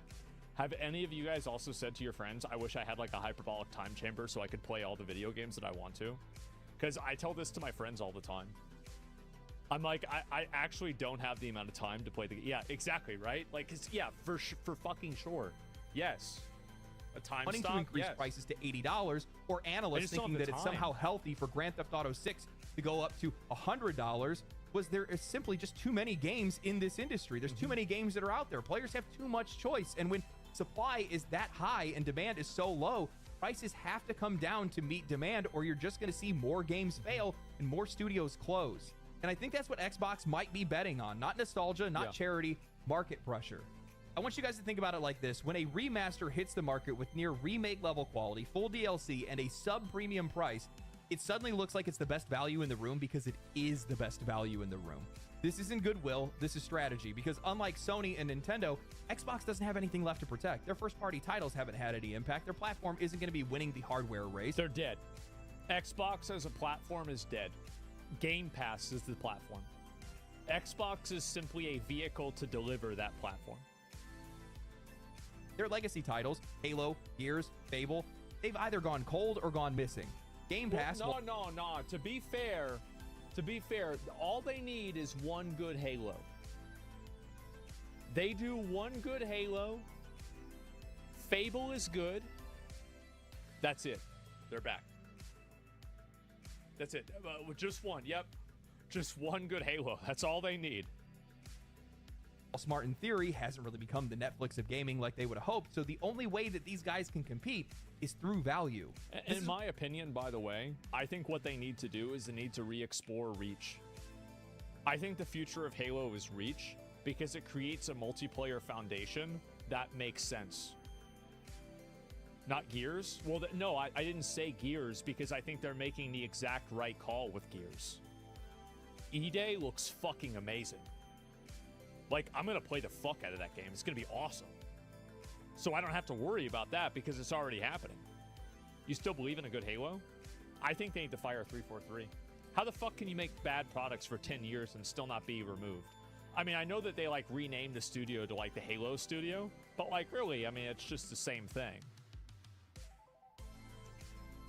Why I think Xbox might actually be learning, not because they care more, not because they've suddenly wanted to become more consumer first, but because they're desperate. They have to. They've lost too much ground to be able to play by the old rules, so now they're going to start trying to test out some new ones. Out of the 3 major platform holders, they are the weakest, but they're also the most dangerous, especially given the fact that they have done away with console exclusivity. So if they start slashing prices, that's going to become a problem because they're not just going to be doing it on their platform, they're going to be doing it on their competitors' platforms as well. I'm really hoping that this isn't just some one-off play because this could be the start of a winning strategy. Think about the games that Xbox has in their pipeline. Doom Dark Ages, Gears of War E-Day, Fable. These aren't throwaway titles. These are high-profile IPs with built-in audiences.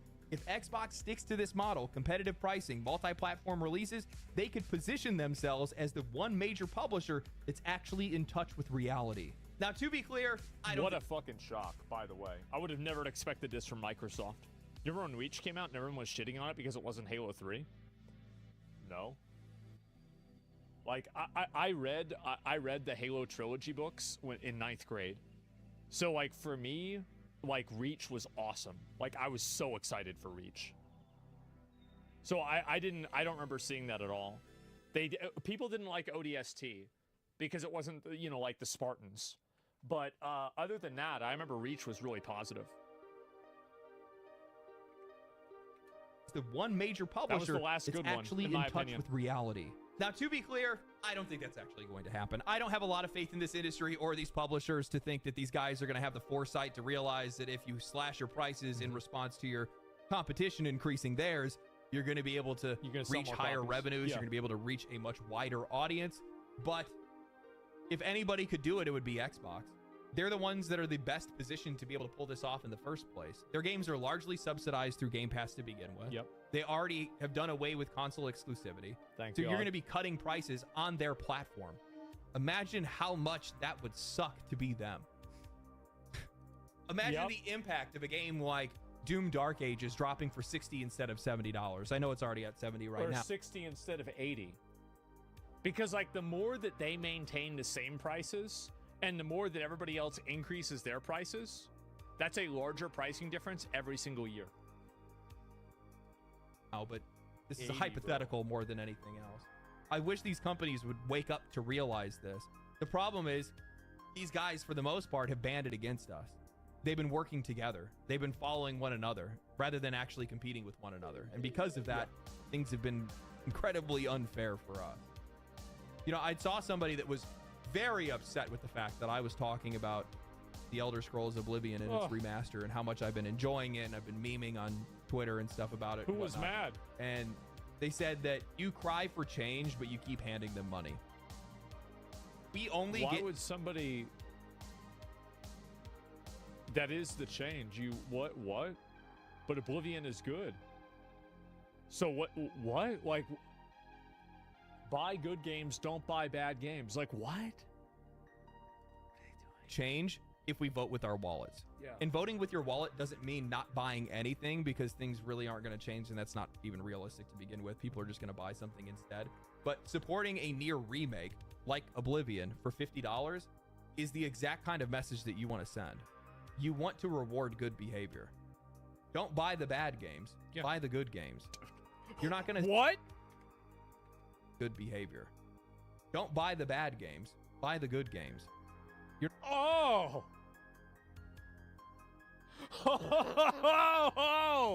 I've been doing it wrong this whole time. We're not winning anything if you're not buying games that are actually good or worth supporting. Believe that? You want to send a signal to these companies saying, hey, I gotta get a this is what I refund on want, a and I few want games more right of it. now. And then they'll make more of it. Essentially, that's how it's supposed to work. Whether it actually does, I guess we'll find out in the future. But yeah, I've been having a lot of fun playing Oblivion. It has been so great to return back to the game. Oh man, it's been so long since I've played in a Bethesda title to begin with. I think I only played like 15 hours of Starfield before I gave it up. But I've just been having a lot of I played 60. You didn't miss anything.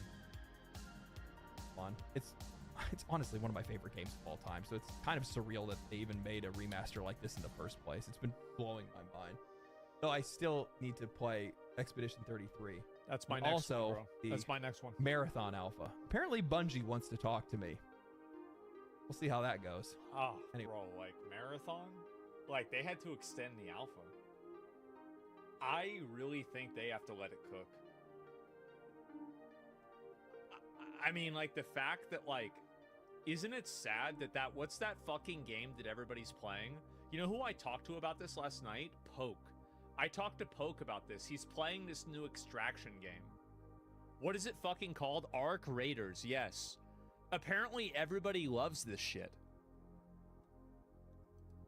Anyway, hope you guys enjoyed the video. Hope you guys have been enjoying Oblivion. I'm going to be playing a little bit more of it tonight. Hopefully I'll play some Expedition 33 as well. But yeah, outside of that, stay cool, stay righteous, stay safe. I'll catch you guys in the next one. Family, man. Family. It's really good to see Xbox making good decisions. I'm happy, and I actually think that, and I know this might sound crazy, I'll link you guys the video, give it a like. This is definitely a great fucking video. I think that Xbox right now is the most consumer-friendly. I think that they give you the most freedom. They don't force you to buy their consoles because they release on PC on day one. It's the most consumer-friendly publisher in the market.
2 minutes ago.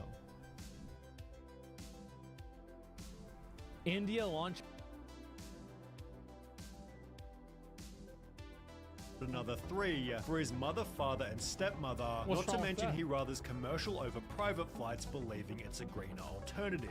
He's therefore often seen at the airport looking... That's impressive. I do find it to be a little bit annoying whenever there are people who are talking about like climate change and they're flying around in private jets. Yeah, there it is. That's actually, yeah, that's a G move. Secretive but fairly casual, although he only reaches peak casual when riding his bike through New York City. Now sure, DiCaprio does own 4 side-by-side houses in Hollywood, but when David Dobrik met him there, he described Leo as surprisingly normal. Like, he opened the door for us and his dog got out. And so he had to go chase his dog.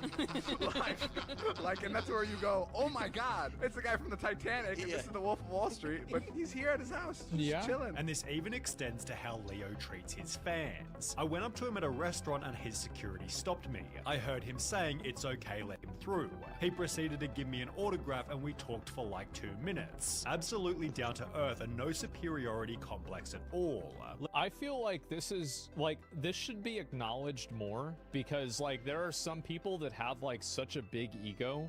Like with streamers, it's very common. It's so fucking annoying seeing people that take themselves too seriously.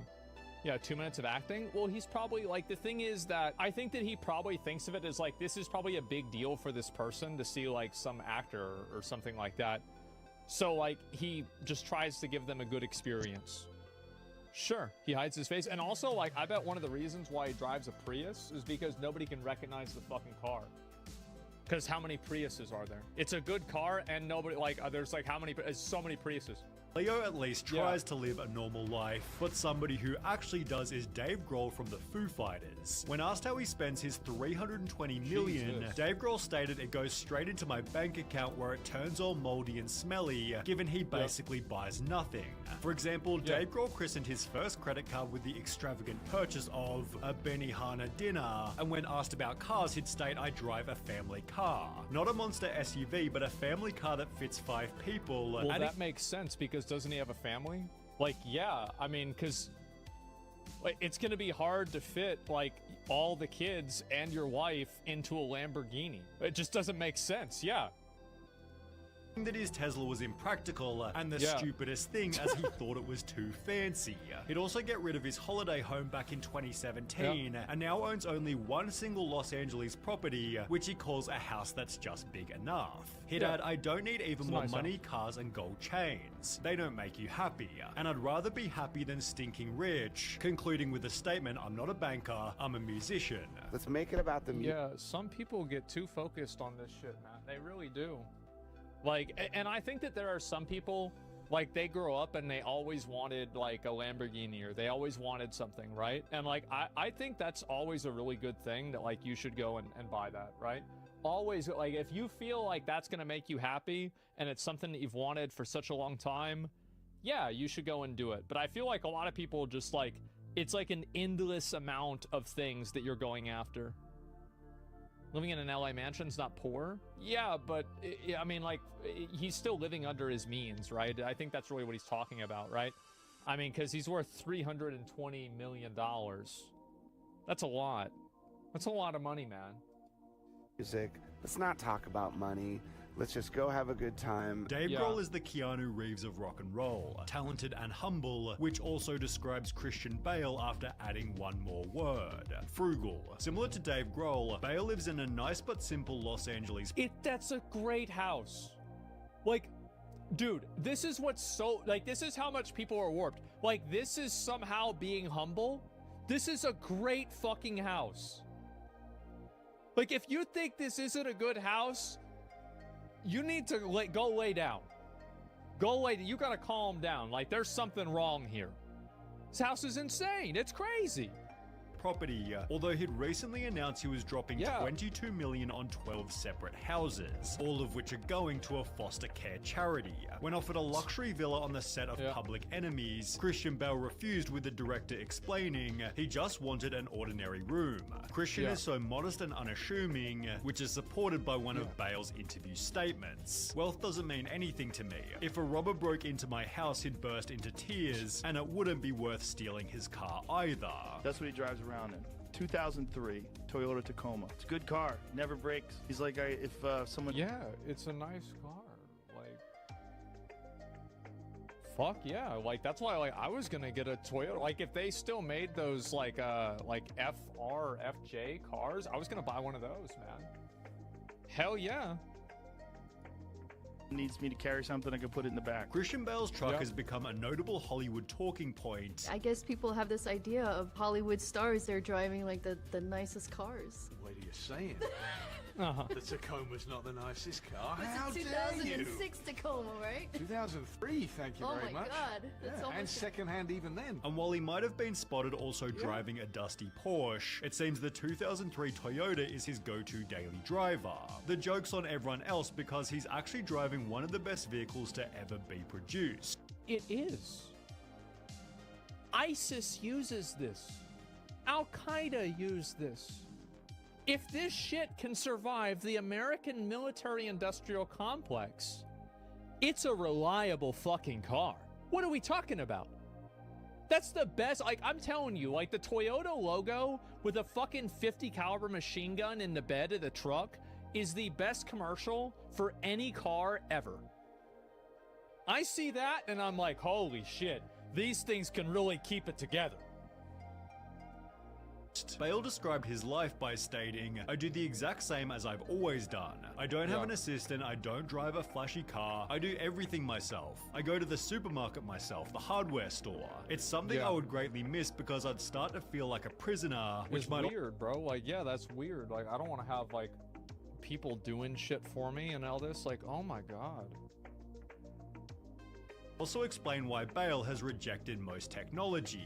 Co-star Bryce Dallas Howard said he barely has a cell phone. He's not one of those flamboyant actors that need a lot of people helping him. He and his wife don't have a nanny, they live in a one-bedroom house, they're very low-maintenance, low-key real people, but if it's a competition for who can live the cheapest, NBA player Kawhi Leonard might still be the winner. Because despite making $128 million over the last 3 years... Bro, it is crazy how much basketball players get paid now. It is nuts. Like, I've seen some of the contracts these guys have. Now. Holy shit, Watching man. shit on. And it really is. I still need another minute. It was just saying what's up. Because that many people are going to the Oh, word. Yeah. All right.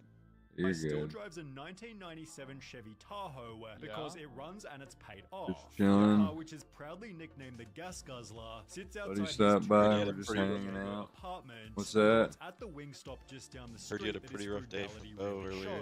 shows. Yeah, dude. Yeah. Trying to get in my fucking garage. Chicken wings, Fucking own brother's trying to keep me out. He padlocked me out.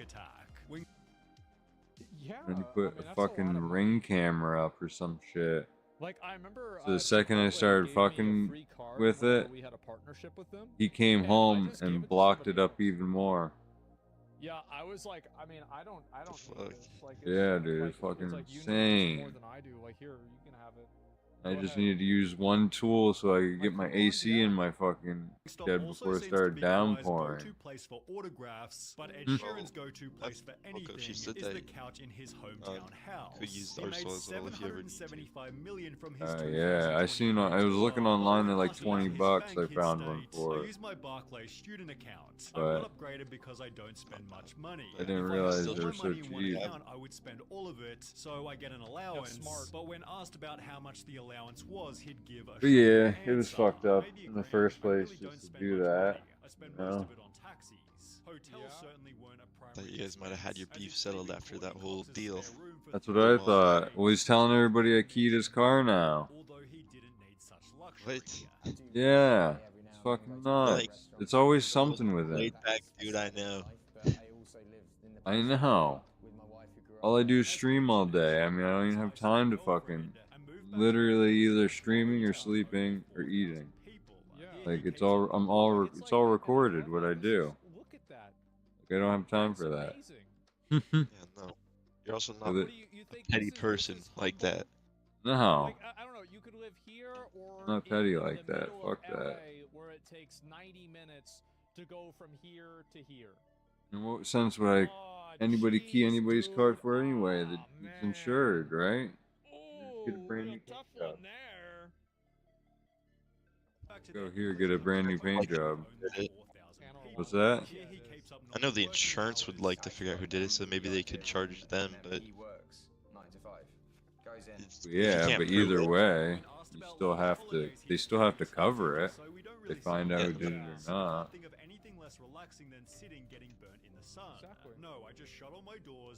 Is your buddy still over, or are you just getting shit set up right now? He's still over chilling. Like, people say, why don't you go on a vacation? Okay. Back. I'm gonna go lay on that bed over there, and I'm gonna watch a show. And nobody can call me. Nobody can come over to the house. No, I don't want to solve your problem. No, I know it's important, but Yeah, that's what I've been going through. But other than that, it's been getting better. Best resonating with the Hunger Games. Yes. Jennifer Lawrence is Because Look I'm on the pissed. bright side. I was pissed because I can't get to the welder now to weld on my car when I need to fucking work on it. I mean, at least it's just raining today right now. So it's not Yeah. like, I mean, you do have that, like, canopy thing, though. You could probably work out in the rain, but that's probably not Yeah. preferable. But the welder's in the garage, my grandma's welder, and I walked stay out up of it. late every night. You tell her? Does she know? She won't do anything. She'd eventually splurge on an equally humble Chevy Sure. Bolt. It's basically like that. No one's gonna do anything. He does what he wants. Could you be like, yo, is it cool if I cut these locks off?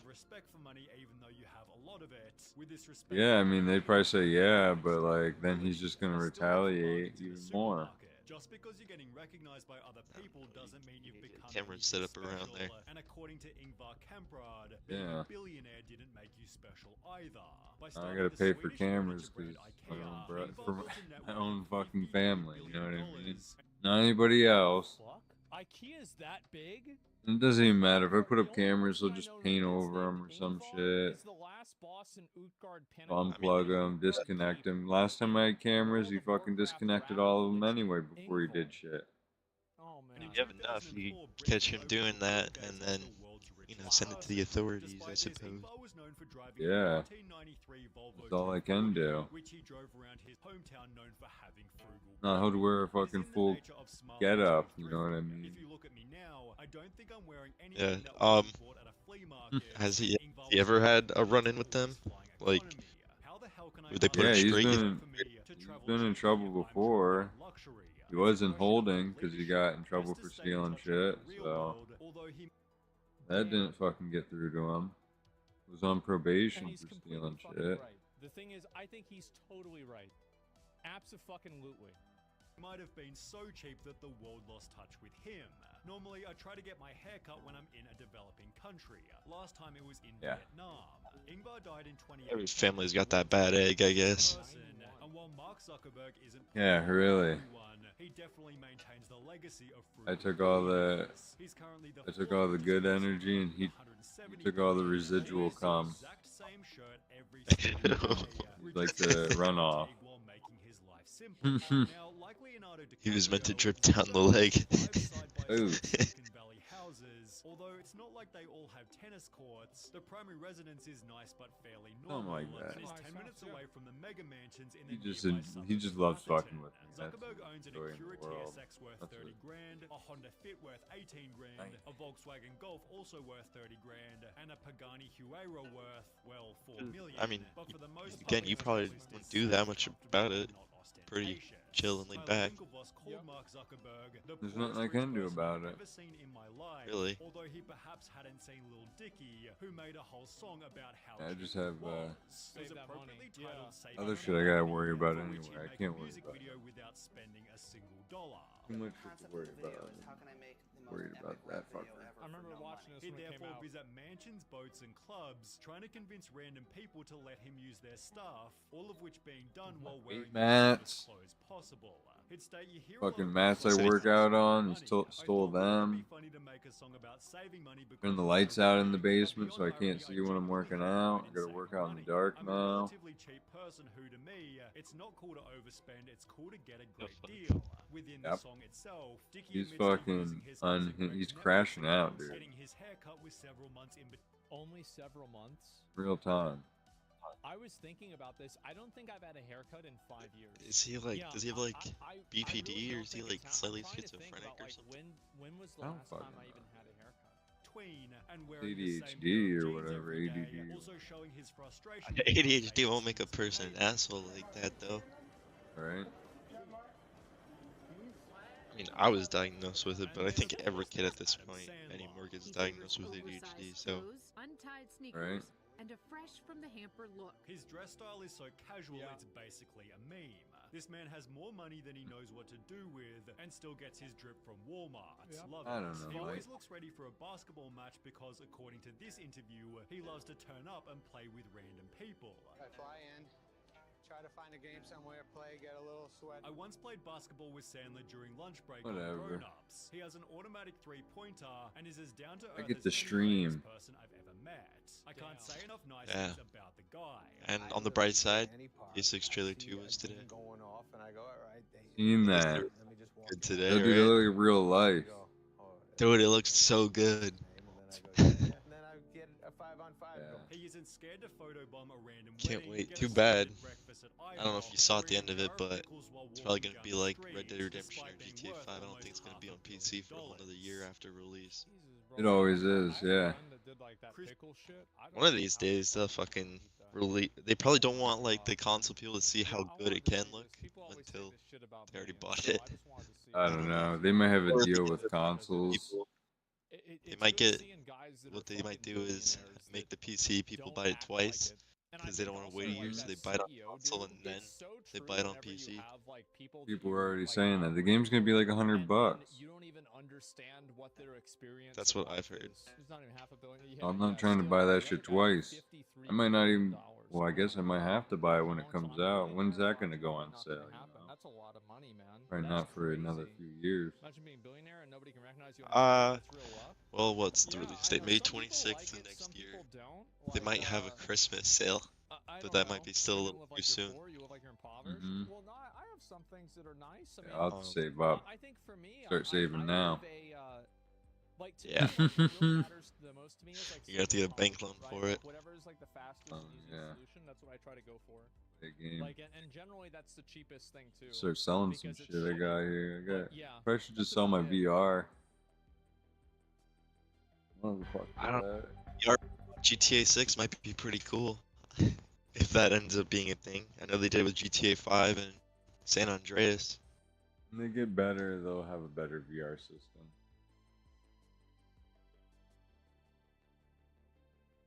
I feel like that would be better. Asmon being reacted to. Why people actually hate Asmongold. When I had VR, I always looked at those like treadmill things so that you could just run in place instead of doing the sticks and stuff. Still makes you a little nauseous though. When you're playing VR, you know what I mean? How a lot of people on the internet just jump to conclusions. Honestly, I Not never quite really there yet. had that problem, and I had the OG Vive. Mystery solved. Yeah, it should make. Depends on the game. It makes me See how nauseous. critical thinking seems almost endangered among the chronically online. Played it with pretty crappy graphics card. Like it was technically below the minimum requirement for VR, but it still worked good enough for me. I'd play it at like 40 FPS in VR. Oh, yeah. It's like worst case scenario for a lot of people. So I probably like built a tolerance to it. I'm convinced the majority of people who hate her Yeah. But I also have bad eyes, so that might help too. because it's Good. become a popular trend.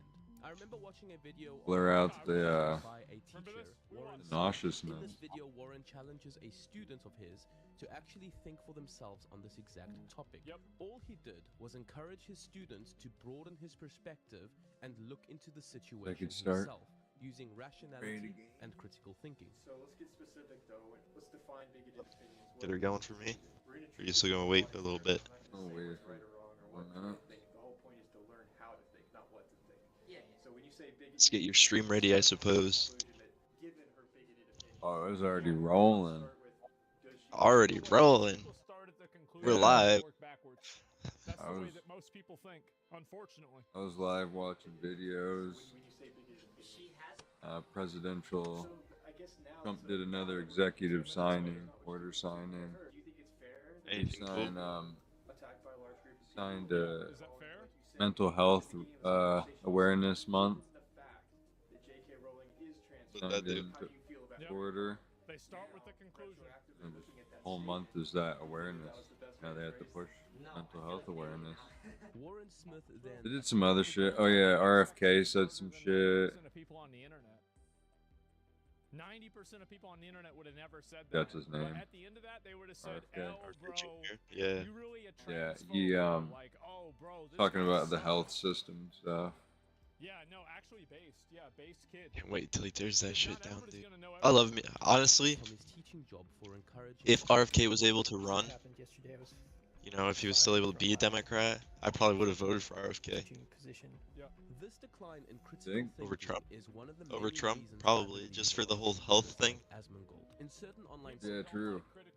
Plus, RFK is more like a classical Democrat, not like the New Age Democrats. So In charge of internet communities have more of a allegiance I to don't a know how it narrative would play out. than they do to the community or to truth. Hopefully things get better. Trump's not like subsidizing anybody right now. So it's like, Conclusions that are apparently there's not going to be any middle class tax. I think that trans sports are like one example. Well, I heard tax that free. the income tax will be taken away for anybody making under 400,000 a year as an individual. I thought it basis. was 200,000 a year. It could be that. I thought it was 400,000. Yeah, either way, that's still a lot. Like most people aren't making that. Yeah. People don't want to be on the wrong That's side. pretty cool. Yeah, 'cause Because if you once make like there's- 200,000 a year, no if taxes. you're wrong by 1%, you might as well just Everything's be the tax free. bases, especially among specific communities. Trying to push it. I think it's called the Big Beautiful Bill. I think that critical thinking not only has critical thinking. Gotta love it, dude. I think people have Not only, themselves dude, I mean, I don't agree with all his policies all the time or anything, but most of the time I think he makes good decisions, and plus he's really funny. Those people get He knows how to entertain you. Like I can watch his fucking things and fucking laugh at them. They're pretty good. Oh, dude, yeah. I could watch. I've never Trump watched any forever. fucking politics shit. I couldn't do Because, Biden. like it's a fucking live stream. That is unwarranted. Right? He just does all his speeches off the cuff. He barely ever writes a speech. Asmongold is just like someone who. Oh, there's some stuff he reads, but I mean, Asmongold is a fascist. Then again, the stuff if he he just does goes write- off the cuff half the time. Yeah. Yeah. Moderate wing of fascism thing. He'll like stop reading it and start going on a tangent, and it's funny. Mm-hmm. My editor is a Nazi. I also love when he makes fun of reporters. That's why you don't have. That's too bad. Wow. You're over here. This is the fake laugh he does, and I don't respect him I'm at surprised all. he just doesn't like His audience is like 12 not people, talk maybe to they don't CNN. buy this and think it's funny. He's racist. I wouldn't, dude. The way they fucking change stories around, they like cut up what he says to make him sound bad. I wouldn't do it either. Same thing with 60 Minutes. They did the same thing. Try and make him look like a villain any way possible. And the only people that are protesting it right now are old people that only watch the news.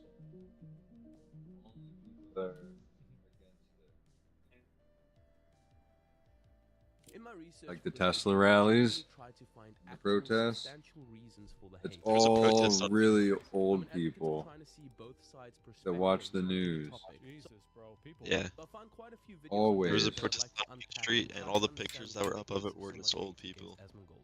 First off, And I Press want to Enterprise say said there was that a lot of 200 the hate people, against but Asmongold everybody else is should saying there was stem like from 30. other YouTubers' disdain for Dang. React content. In my What I found to be really funny about people getting mad about React content is that this has totally done a U-turn. Maybe 200 people Is walk that by. Now people are not mad that I'm reacting. They're mad that I aren't reacting. Yeah, and they're busting them in from fucking retirement homes, and they're paying them to fucking protest. They'll be mad at me because I haven't watched it.